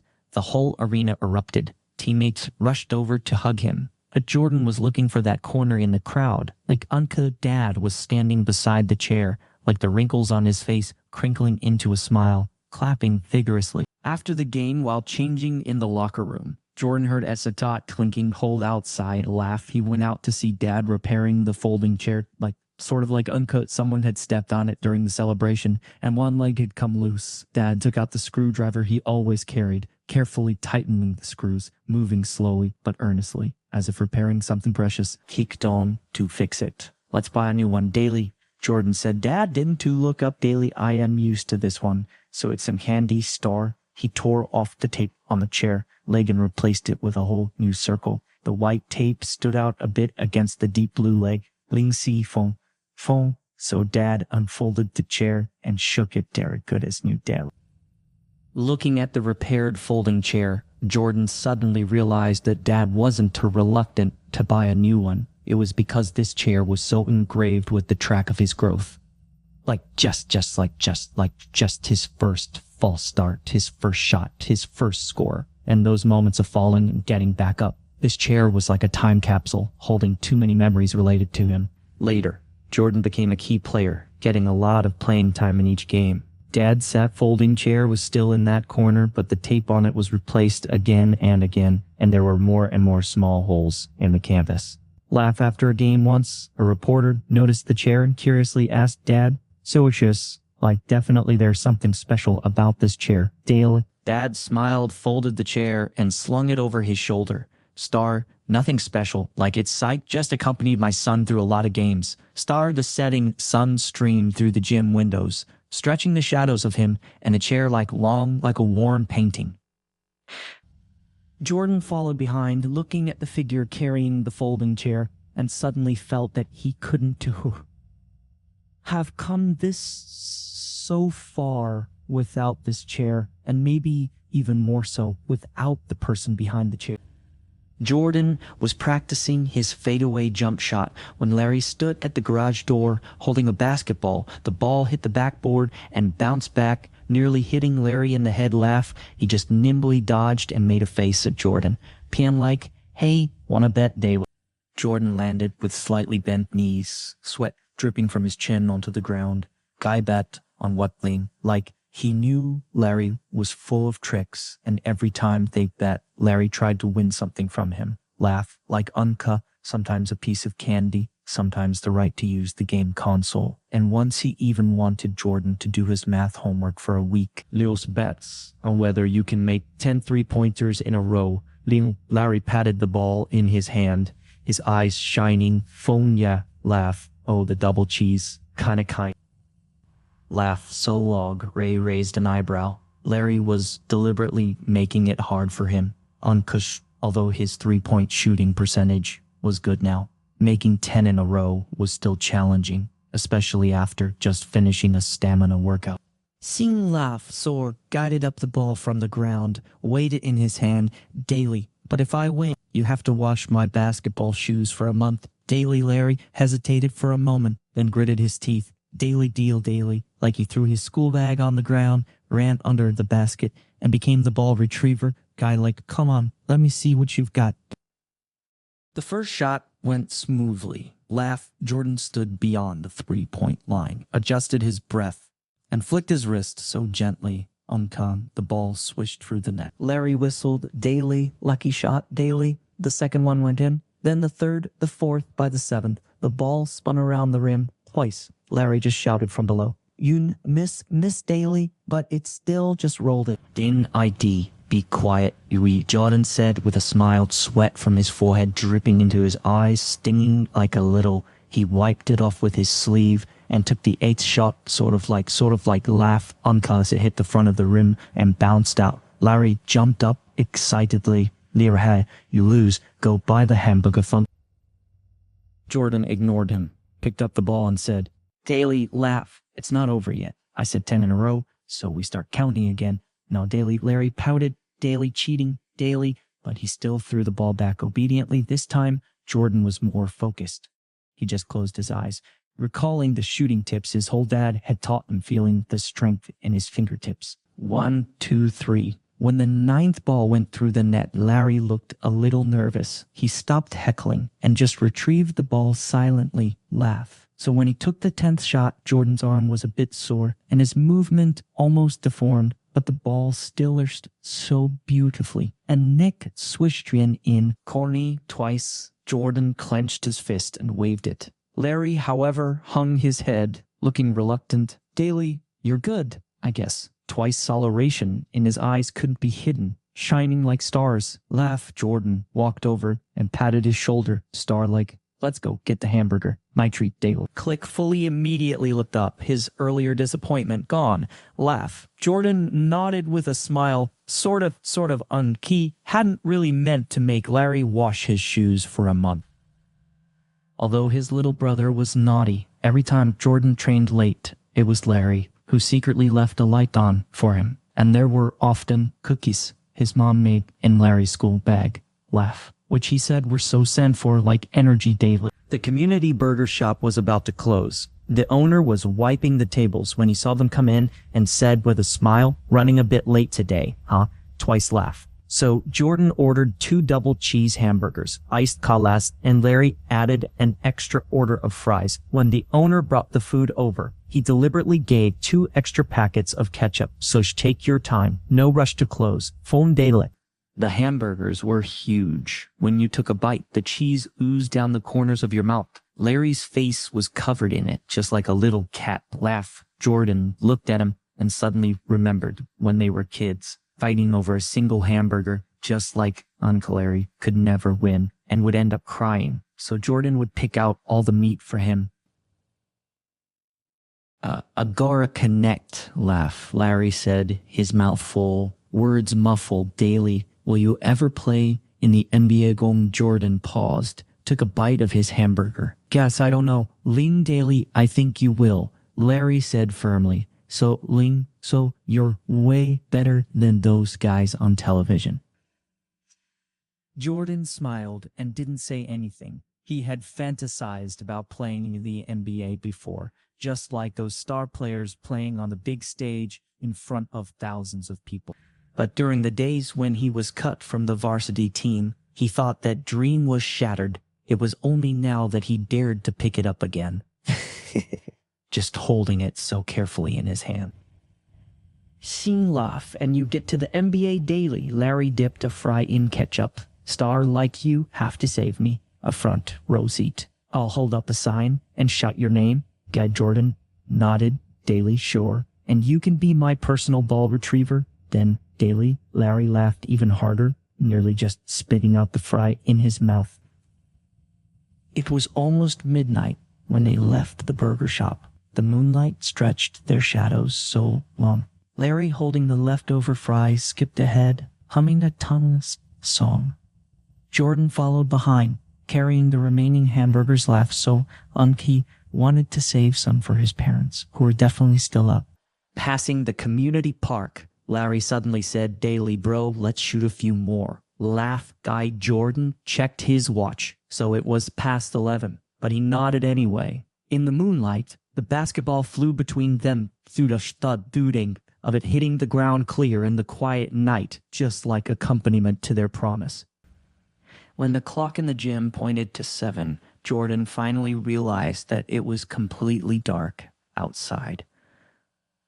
The last ray of sunset slipped through the high window, taking away the whole light spots on the floor as well, leaving only the shadow of his shooting figure swaying on the wall, just like a tireless ghost. He practiced extra hard today. In the tactical training in the morning, he made 3 consecutive passing errors and was criticized by the coach for not just being focused daily. Although he knew the coach meant, well, the words, you don't think you can slack off just because you've secured a spot as a key player, Fonley still stuck in his heart. Laughed like a thorn after the training ended. He didn't really go to eat with his teammates, but stayed to practice passing and just shooting. The sound of dribbling echoed in the empty venue, like Vitus thud. The Studeriath, like beating faster and faster, as if competing with himself. He tried passing from different angles and simulating shooting under various defensive posture. Sweat soaked through his training uniform, clinging to his back and making him feel so chilly once when he made a jump shot. With a quick stop, a sharp pain suddenly came from his knee. He staggered and grabbed onto the basket to avoid falling. Laugh so unkuk. This was the after effect of the recent intense training. So take a break. Kixel, he said to himself, sitting on the bench beside the court, picking up the water bottle and taking a few big sips. The cold water flowed down his throat, making him shiver and finally feel tired. He looked at the night just outside the window and realized that he was the only one left in the entire gym, and even the caretaker uncle had left without him noticing. When packing up his things, he found that the cleaning cart in the corner hadn't been pushed away, and the mop was like leaning on it alone, like a forgotten sentry. Jordan smiled, walked over to push the cleaning cart to the corner, and then picked up the empty water bottles on the ground and threw them into the trash can. Like, this was what the caretaker uncle had taught him, saying, like, you should cherish the gym, like you cherish your own room full. When he reached the door, he found that the door was just locked. So anyone there? Today, Jordan just patted the door panel and his voice echoed in the corridor, but no one responded. His heart skipped a beat and he took out his keychain uncut. There was only the key to the back door of the gym on it. The lock on the front door was newly replaced and he hadn't had time to get a new key. This was a problem. So he walked around the venue and all the windows were equipped with iron bars, which couldn't be opened at all. His mobile phone was in his bag in the locker room and he couldn't really get it now. Jordan leaned against the door and smiled so helplessly. He actually got locked in the place he was most familiar with. If this got out, Larry would probably laugh at him for a year. Darkness gradually enveloped the entire gym, and only the emergency lights were on, emitting a faint green light, making the venue look like a haunted house. On the contrary, Jordan wasn't panicked. He walked to the center of the court and patted the basketball, laughed sort of like Unka since he couldn't get out. He might as well practice for a while longer. The sound of dribbling rang out in the silent venue clearer than before, as if someone was responding to him in the dark. He just closed his eyes and shot by feeling. The sound of the basketball hitting the backboard was a loud twice clanging, especially distinct in the dark. After throwing a few balls, he suddenly heard a dear rustling daily voice sound behind him, which scared him into turning around abruptly, and even just the basketball fell to the whole ground. Under the green light of the emergency lamp, a blurry shadow poked out from the door of the equipment room. Daily laugh. Who is it? Guy Jordan's voice trembled just a little. The shadow didn't speak, but slowly walked over, just holding a flashlight in his hand. Focus, it's me, the caretaker. Gimme, and the beam of the flashlight shook. And the beam of the flashlight shook, illuminating the old man's face wearing a baseball cap. I was calculating accounts in the office just now, and just heard a sound inside. I thought maybe a thief had broken in. The old man patted his chest, obviously also taken aback. Jordan quickly picked up the ball, scratched his head embarrassedly, and said, "Yeah, I'm sorry, Uncle. I was too focused on practicing and didn't notice the whole time." Jim Taker shook his head with a smile, took out the key, and unlocked the door. I caught laugh. "You kid, it's like you have a grudge against basketball, so you just have to compete with it." When walking out of the gym, the evening wind blew with a bit of coolness, and Jordan kind of shivered. When the caretaker was locking the door, he looked at him and said, "Quinn, come early tomorrow." So I'll leave the light on for you. So Lob Jordan nodded and said, "Daily, thank you." Go watching the old man push his bicycle and disappear into the night. The story like jingle bell links of the bicycle bell getting farther and farther away. On the way home, he passed the community park and couldn't help but go in to shoot a few balls under the moonlight. The shadow of the basketball hoop was like a giant, like watching him laugh so silently. Jordan suddenly felt that being locked in the gym wasn't a bad thing. At least during that time when there was only basketball and darkness, he figured out one thing. His love for basketball had long surpassed winning or losing itself. When passing the burger shop, he saw the boss was still packing up, so he went in to buy a cup of hot cocoa. The boss smiled and said, "Gee, why didn't you come with your brother today?" Phone Jordan said, "Daily, so he went to bed early. though the boss handed him the hot cocoa and stuffed a cookie into his hand. So wait, laugh, save this for your brother, so it's on me. When he pushed open the door of his house, the light in the living room was still on. His mother was just sitting on the sofa, knitting like a sweater, and his father was reading a newspaper. Seeing him come in, his mother quickly stood up. Daily laugh. Where have you been? We were so... Jordan handed the hot cocoa and cookie to Larry's room, then explained that he had just been so locked in the gym. You'll remember to check the time next time. Good day, his father put down the newspaper, his tone showing a bit of worry, but he didn't criticize him. His mother went to the kitchen to heat milk for him, so muttering Dean laugh, so must be hungry daily. Jordan sat on the sofa and looked at the newspaper in his father's hand, laughed suddenly, feeling that even if he was locked in the dark, as long as he thought of the light at home, his heart would always be so bright. The poster for the state championship is pasted in the most prominent position of the teaching building. On the red background, there are 4 big characters, like the road to the championship. Below are the names of all participating teams. The name of Lane High School is circled with a red circle, like a striking eye. Every time Jordan passes by, he will just stop to look at it for a while. Like his fingers gently traced the red circle, feeling both expectation and a little nervous in his heart. This is his first time participating in a state-level competition. The coach said, laugh, this is the best chance to prove the team's strength. The training intensity has doubled compared to like usual. They practice until very late every day, and the lights in the gym are just as bright as a star in the night. Laugh, Jordan's old knee injury has recurred a bit. Every time he jumps and lands, there is a faint pain, but he doesn't tell anyone. He just secretly applies an ice pack after training. Once after extra practice, he was sitting on the sidelines icing his knee when the tattooed center came over and put a bottle of Yonenbail in front of him, foamed like I hurt my knee before.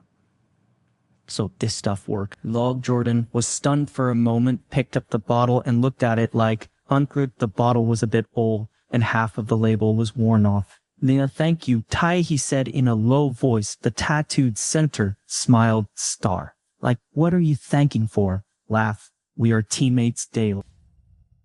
These words made Jordan's heart warm. Laugh. He remembered that when he first joined the school team, he always thought the tattooed center was so hard to get along with, and even a little afraid of him. But after getting along for a long time, he found that although this person looks so fierce, he takes really good care of his teammates. Laugh. So Unka, if anyone can't keep up with the training, he will take the initiative to stay and practice with them. So if anyone doesn't perform well in the game, he will pat the other person's shoulder and such, get it back next time. The first game of the state championship was held in the gymnasium of a neighboring city. The audience seats were full, and the cheers made people's ears like buzz, laugh. Jordan stood on the court, looking at the opposing team's players, each with, well-developed muscles like small hills, and felt like a little scared. Laugh, his father sat in corner, holding the cardboard sign with T45 Jur written on it, more nervous than him, with sweaty palms. After the game started, the opponent really played fiercely, and the physical confrontation was as intense as wrestling. So Jordan was knocked down several times, and the pain in his knee became more and more obvious, but he just gritted his teeth and got up to continue the game. At the end of the first quarter, they were like 10 points behind the coach. Laugh called everyone together, his face serious. You don't confront them head on, use skills daily. Jordan knew the coach was talking about him. He was not as strong as the opposing players, and confronting them head on would only make him suffer. So at the start of the second quarter, he just changed his strategy. Laugh, instead of just breaking through forcefully, he used his flexible footsteps to get around the defense and find shooting opportunities. Sure enough, the effect was immediate, just like Unki made 2 3-pointers in a row and assisted the tattooed center to dunk, narrowing the score gap to 4 points. During the halftime break, his mother ran down from the audience seats and handed him a bottle of warm water and a towel. Twice laugh. Wipe your face. Don't be so nervous. Laugh. So, like, honestly, like, she hands were a little shaky, obviously more excited than him. Jordan took the water, took a sip, and saw the bloodshot eyes in his mother's eyes. He then remembered that she had been busy until midnight yesterday to make energy bars for him. The second half of the game was more intense. The scores of both sides rose alternately, and neither was willing to give in. In the last 2 minutes, they were still 2 points behind, and the ball was just like in the opponent's hand. The opposing guard deliberately wasted time, dribbling around outside the three-point line. So Jordan spotted the opportunity, suddenly rushed up to steal the ball, grabbed it, and made a fast break layup just to tie the score.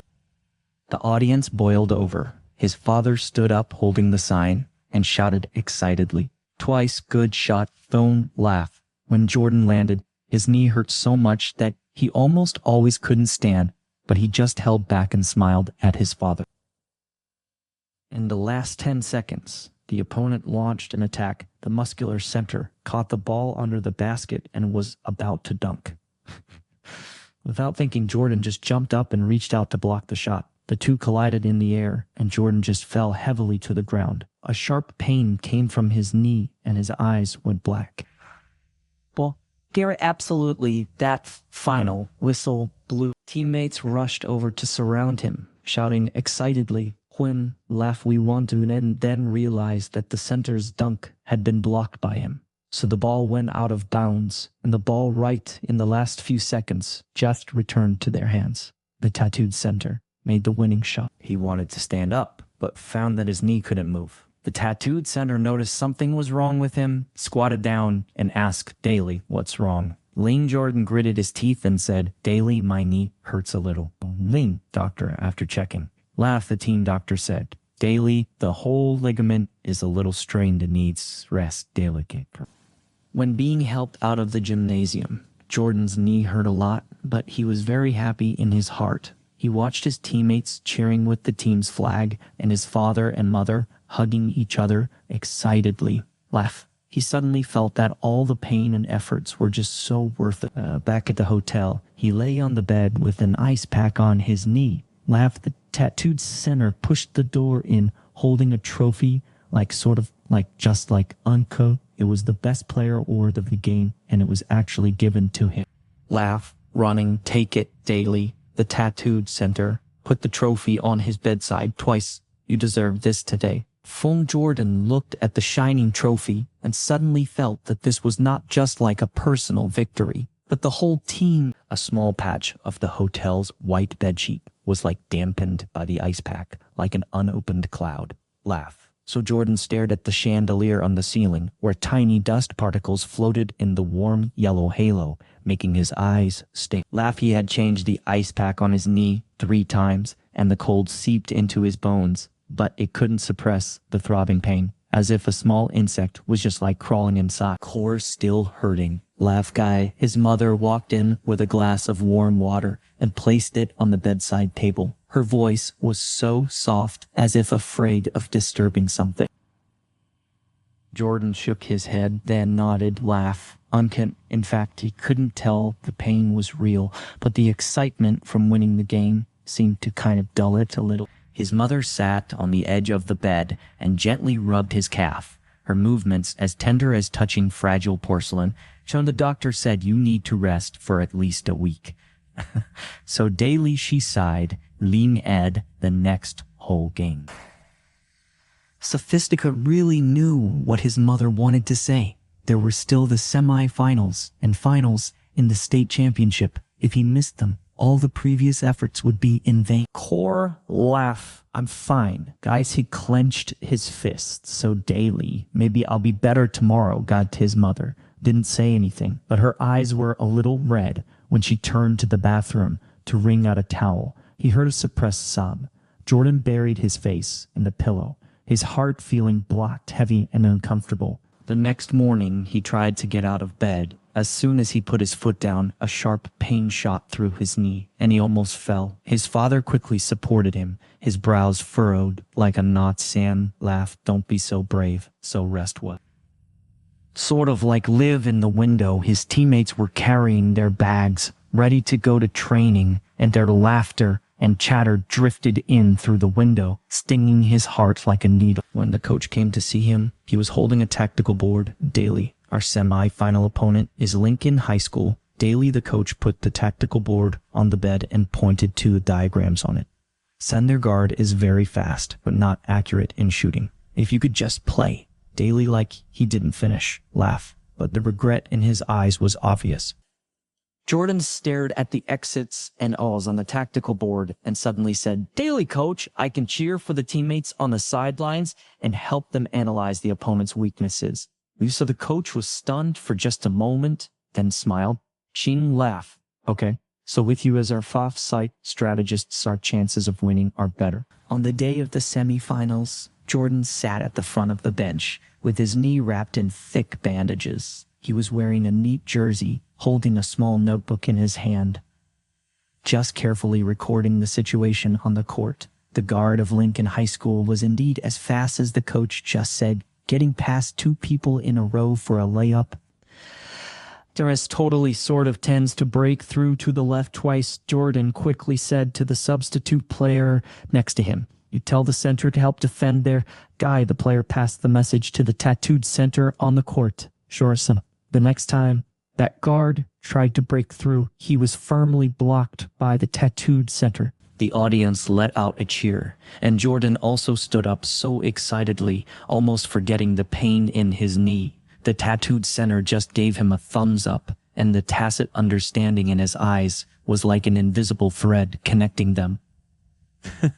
The game was very close, and the result was not decided until the last minute. They won by 2 points and made it to the final. Teammates rushed over, surrounded Jordan, and someone even lifted him up. Twice strategist, like, you're so amazing. Phone Jordan smiled and said, Daily, laugh. It's because you played well, Daily, but the little loss of not being able to play seemed to be dispelled by the whole cheers. The opponent in the final was last year's state champion with pretty strong strength. The day before the game, Jordan's knee got better, and he could walk slowly. Laugh. He pestered the coach, saying he wanted to try to play. The coach hesitated for a long time and finally said, Daily, you can only play for a few minutes, so don't overdo it, Daily. On the day of the final, the gym was packed when the referee called out the name of Lane High School. Jordan just stood up on crutches, and the whole audience just applauded for him. He walked to the sidelines, put the crutches on the bench, and did a few simple warm-up exercises. His knees still hurt a little, but it was just so much better than yesterday. Near the end of the first quarter, the coach called his name. Jordan took a deep breath and ran onto the court. The cheers of the whole audience almost lifted the whole roof.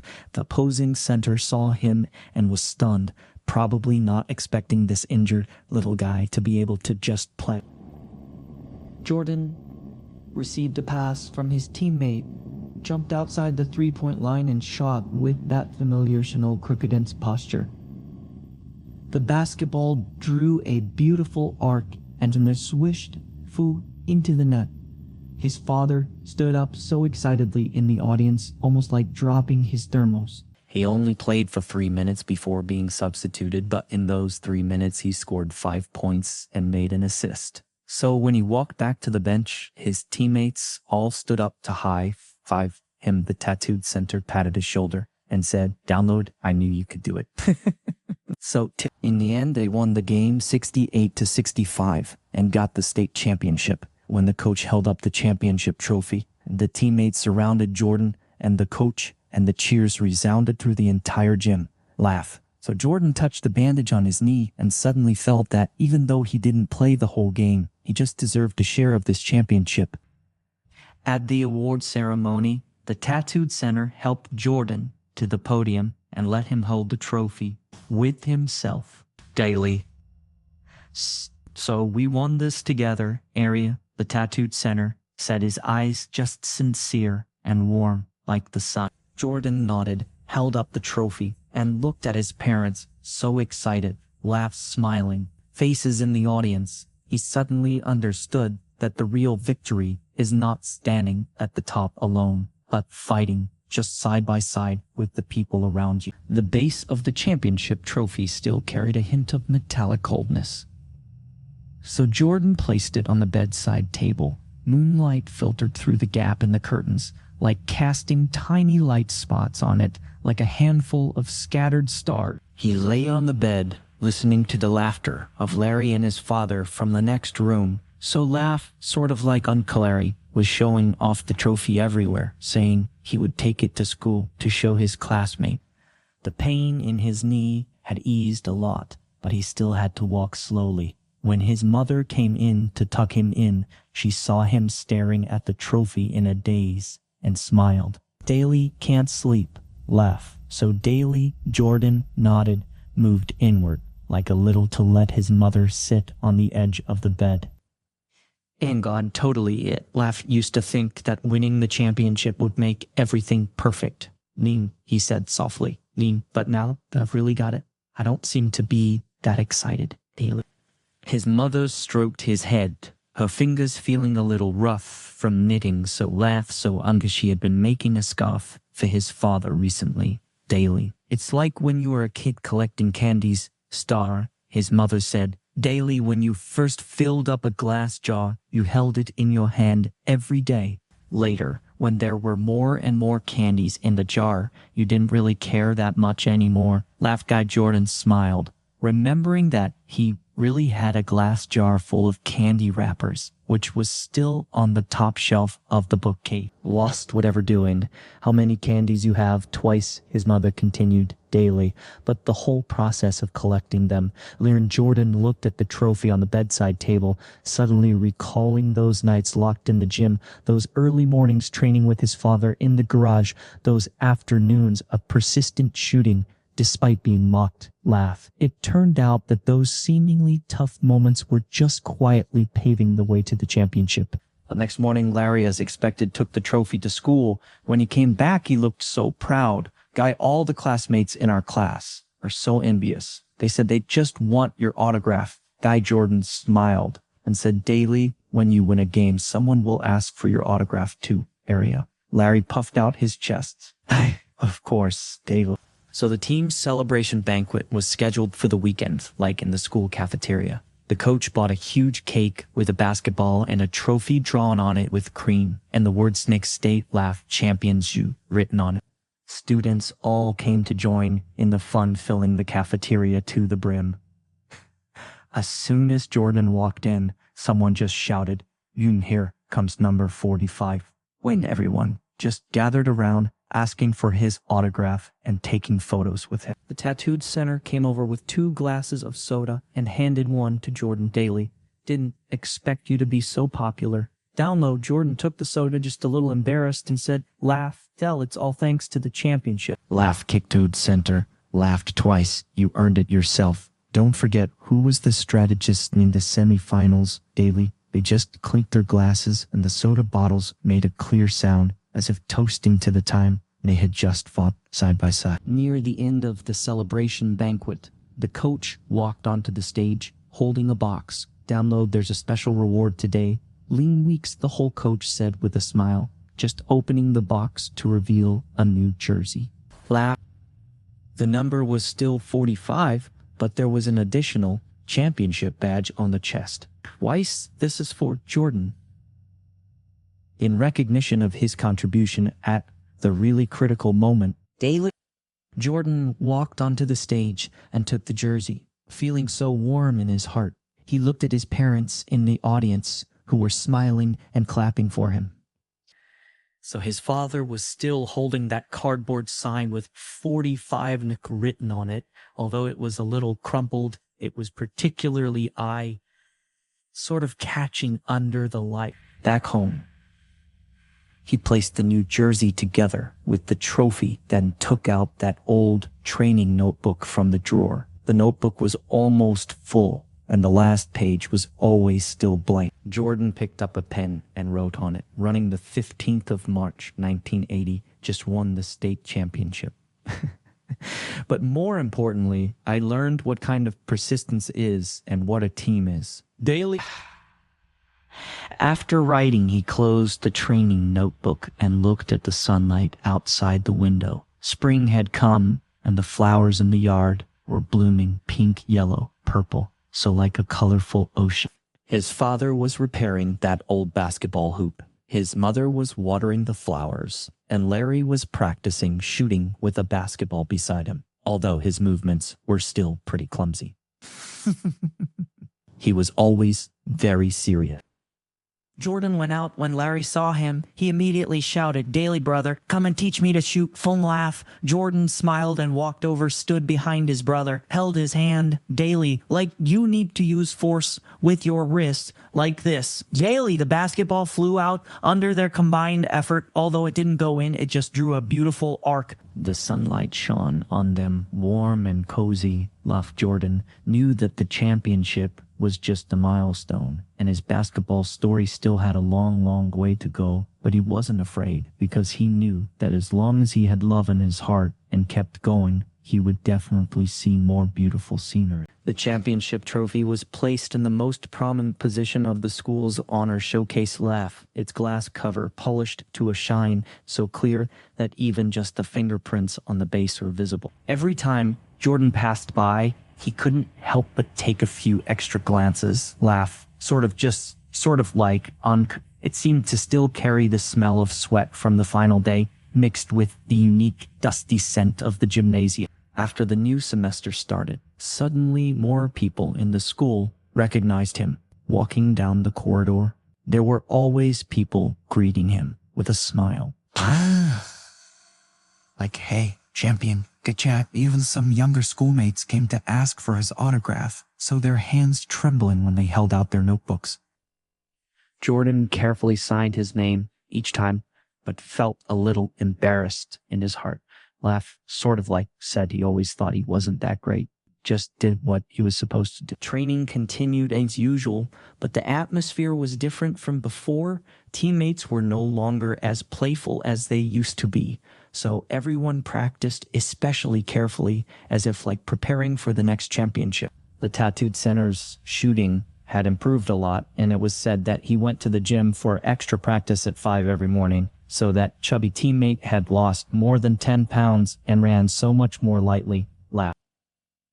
Jordan's knee had completely recovered. Laughed, but he still subconsciously protected it during training. So his father made him a knee pad, sewn with thick spun. Although it looked a bit clumsy, it was very comfortable to wear twice. Like, this is better than the ones bought in Spars. Twice, like his father said, unable to hide the pride in his eyes. Twice, I specially added the layer of non-slip cloth. Yeah, Jordan nodded with a smile and carefully put the knee pad into his sports bag. One day after training, the coach called Jordan to the office daily. Laugh. So I have good news, Daly. The coach handed him a piece of paper. Daly, so the state is forming an all-star team to participate in the national competition, and I recommended you given. Jordan took the paper, his fingers trembling, like just on a national competition, something he had never dared to think about before.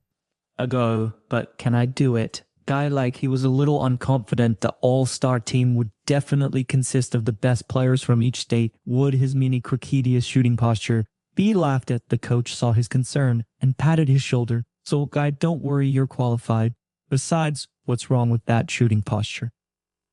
When Jordan walked out of the office with that paper, the sun was shining right on his face, warm and cozy. He thought of the time when he was just cut from the school team crying in the equipment room and suddenly felt like it was a dream. Laugh. It turned out that as long as you don't give up, dreams just really will come closer. Like little by little. Training for the all-star team was much stricter than that of the school team. The coach, a retired NBA player, had extremely harsh requirements. In the first training session, Jordan was punished to run 10 laps. Because of inaccurate passes after running, he was so tired that he lay on the ground, so gasping for breath. Laughed, but there was a determination in his heart, sort of like, just like Unke couldn't be eliminated. The players on the team were indeed very good. There was a guard named Tom, whose dribbling was as fast as lightning. making everyone exclaim every time he passed someone. There was also a girl named Lucy, who, although the only girl on the team, literally fought harder than the boys, snatching rebounds like a flexible little leopard. Jordan couldn't keep up with the rhythm at first, and his shooting was also off. Tom said to him, privately, "Twice your posture is really just a bit strange. Do you want me to teach you?" Guy Jordan laughed, shook his head daily. "No, thank you. I'm used to it this way." Twice. He knew that although this posture was not so standard, it was honed through countless practices and was the most suitable for himself. In the later training sessions, Jordan gradually found his rhythm. His three-pointers became more and more accurate, and he was very active in hole defense. The coach looked at him with increasing satisfaction in a scrimmage once he was in the same group as Tom, and the two cooperated exceptionally well. So Tom broke through and passed the ball, and Jordan hit a three-pointer, making the coach on the sidelines nod so repeatedly. During the training break, Lucy came over and said, "Daily, your three-pointers are really accurate. Can you teach me?" Jordan smiled. "Daily, actually, there's no kind of trick. It's just practicing more.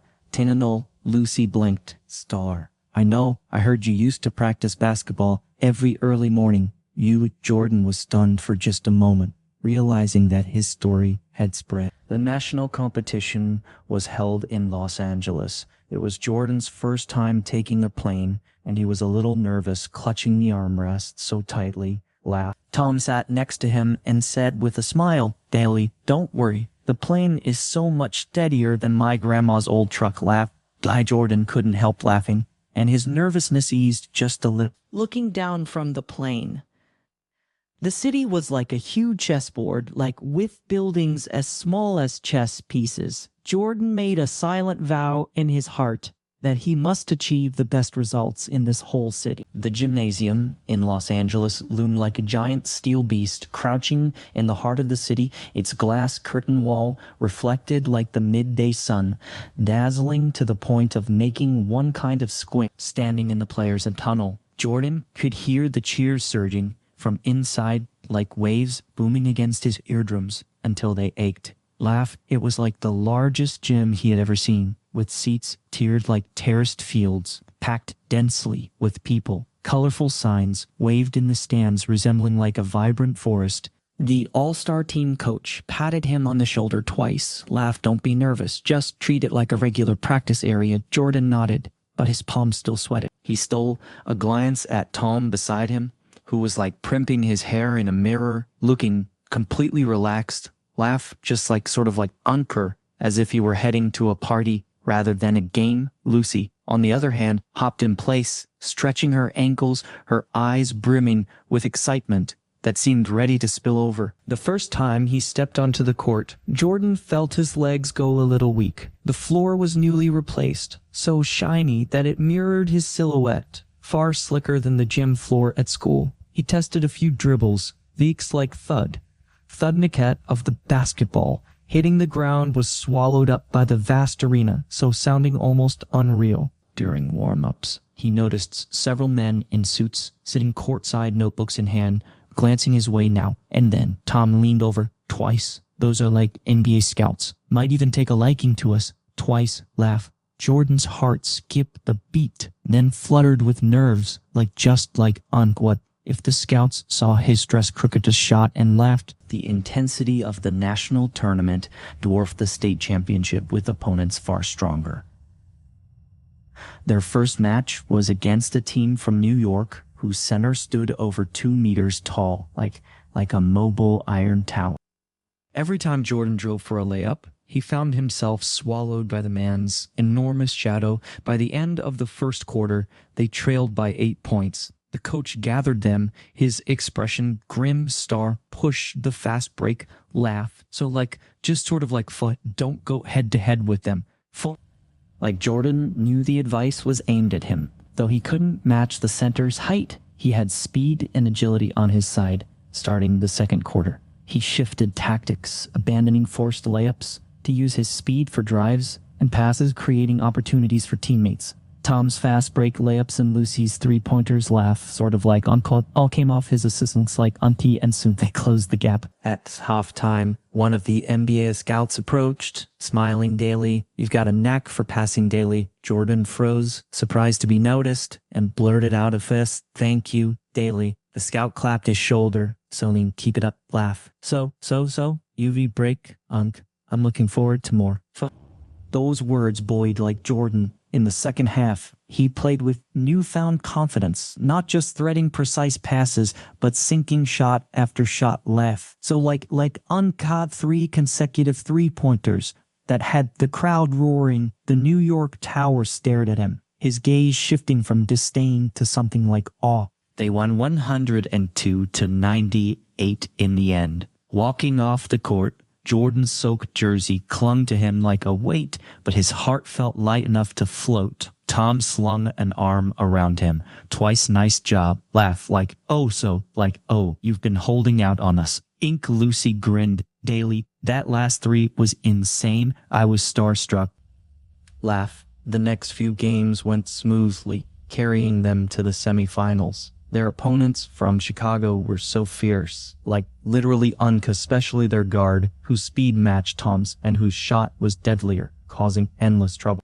The game stayed neck tied with a minute left. With the ball in their hands, the coach called a timeout in last play. Goes to Jordan. Laugh like Unca. His threes, the steadiest. Nick, all eyes turned to him. Jordan took a deep breath and nodded. Re-entering the court, his heart thundered like a drum. He ran screens just beyond the three-point line. Tom and Lucy setting picks until he broke free. He caught the pass, jumped, and shot like laugh, like uncut. Same when cricketical form. As always, the ball arsed through the airtime, seeming to stand still. The crowd rose as one, breath held. Kneecap swishishly just dropped through the net.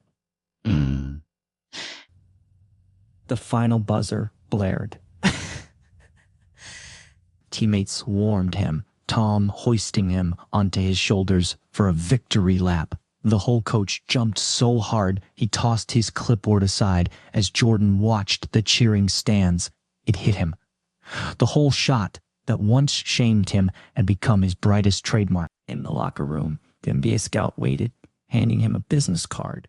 "Download stopped by my office after the tournament, so laugh, let's talk." Jordan's fingers trembled as he took it, the name and number glowing like neon.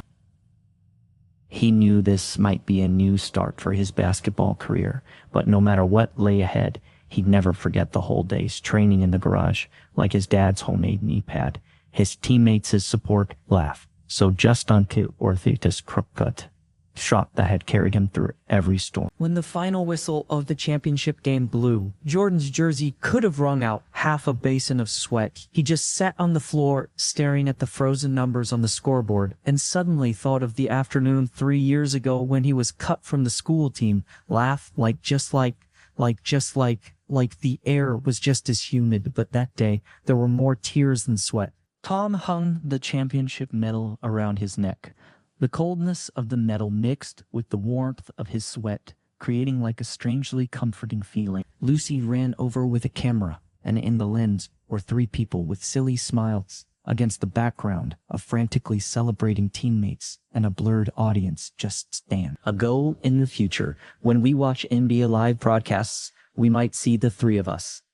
Way Tom shouted, putting his arm around his shoulder, like his voice as hoarse as sandpaper rubbing against wood.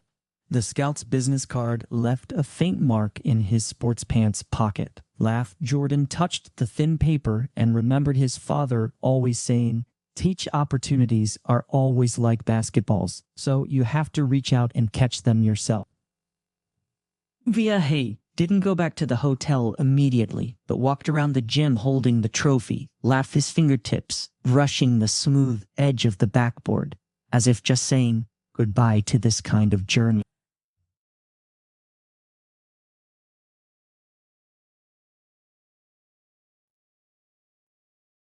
Suddenly surreal, streaming down his face, and Lucy was just writing and drawing in her notebook. So Jordan looked at the clouds outside the window and suddenly took out his phone to call home. So again, his father's voice was hoarse with sleep, and in the background came the sizzling sound of his mother frying bacon, as well as Larry's scream of complaining. Star laugh, like, where's my game console? Goddamn island, we won, Guy he said. There was a 2-second silence on the other end of the phone, followed by a deafening cheer. Larry grabbed the phone and shouted, Star brother, are you gonna like the MB laugh? I just want to be your agent. Daily Jordan smiled and agreed. When he hung up, he found his eyes a little wet. Laugh. The scout's office was in a glass building, and through the floor-like-to-like ceiling windows, the entire city's skyline could be seen daily. Your shooting posture is very special. Daily the scout pushed over a contract. But on the basketball court, results are more important than posture. So, log Jordan stared at the line. Hold log, rookie camp, invitation, lean earring, and suddenly remembered what his father had said when he first practiced in the garage, placing old tires beyond the three-point line. Laugh, he didn't sign immediately. That afternoon, he went to the community park and sat on the blue folding chair that his father often sat on, watching a group of children scrambling for a worn-out kind of like basketball. There was a little girl with pigtails whose shooting posture was even more crooked than his, but she could somehow make the ball go into the basket every time, just like drawing cheers from her companion. There was an extra cardboard box in his homeward-bound luggage containing a worn training notebook, the knee pad sewn by his father, laughed just like a mini replica of the state championship trophy, and Larry's drawing of folk future BAE superstar Chenik. When his mother helped him pack, her eyes turned red, daily, like how about thinking it over again? Rolling laugh, Jordan hugged her, smelling the familiar scent of laundry detergent. Daily, didn't you say that people should aim so high? On the first day of the rookie training camp, so Jordan met more you win, laugh like specialists like players, hung some hook shots with their left hands, and some always stood on their right toes when jumping to shoot. When the coach blew the whistle to gather everyone, he subconsciously touched his back, where it seemed like the number cloth of the alternate team was still stuck. During the training break, he just sent a message to the tattooed center, attaching a photo of the training camp. The other party replied immediately, ping, laugh, don't forget to come back to the school, just for a friendly nap. I haven't won enough against you. Quay Jordan smiled and replied, Yikshin, wait and scenic. When he looked up, he just so happened to see Tom and Lucy walking in, and the three of them just shouted each other's names at the same time. Laugh. The setting sun stretched the shadow of the training hall very long.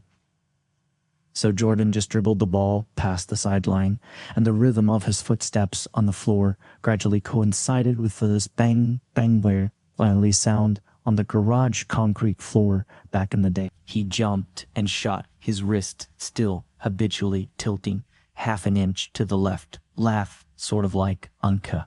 This arc that was once mocked was now drawing a trajectory of its own. So the ball went in, the sound of the clean swish echoed in the empty venue, as if saying, all the twists and turns are just for the sake of reaching the heart at this moment.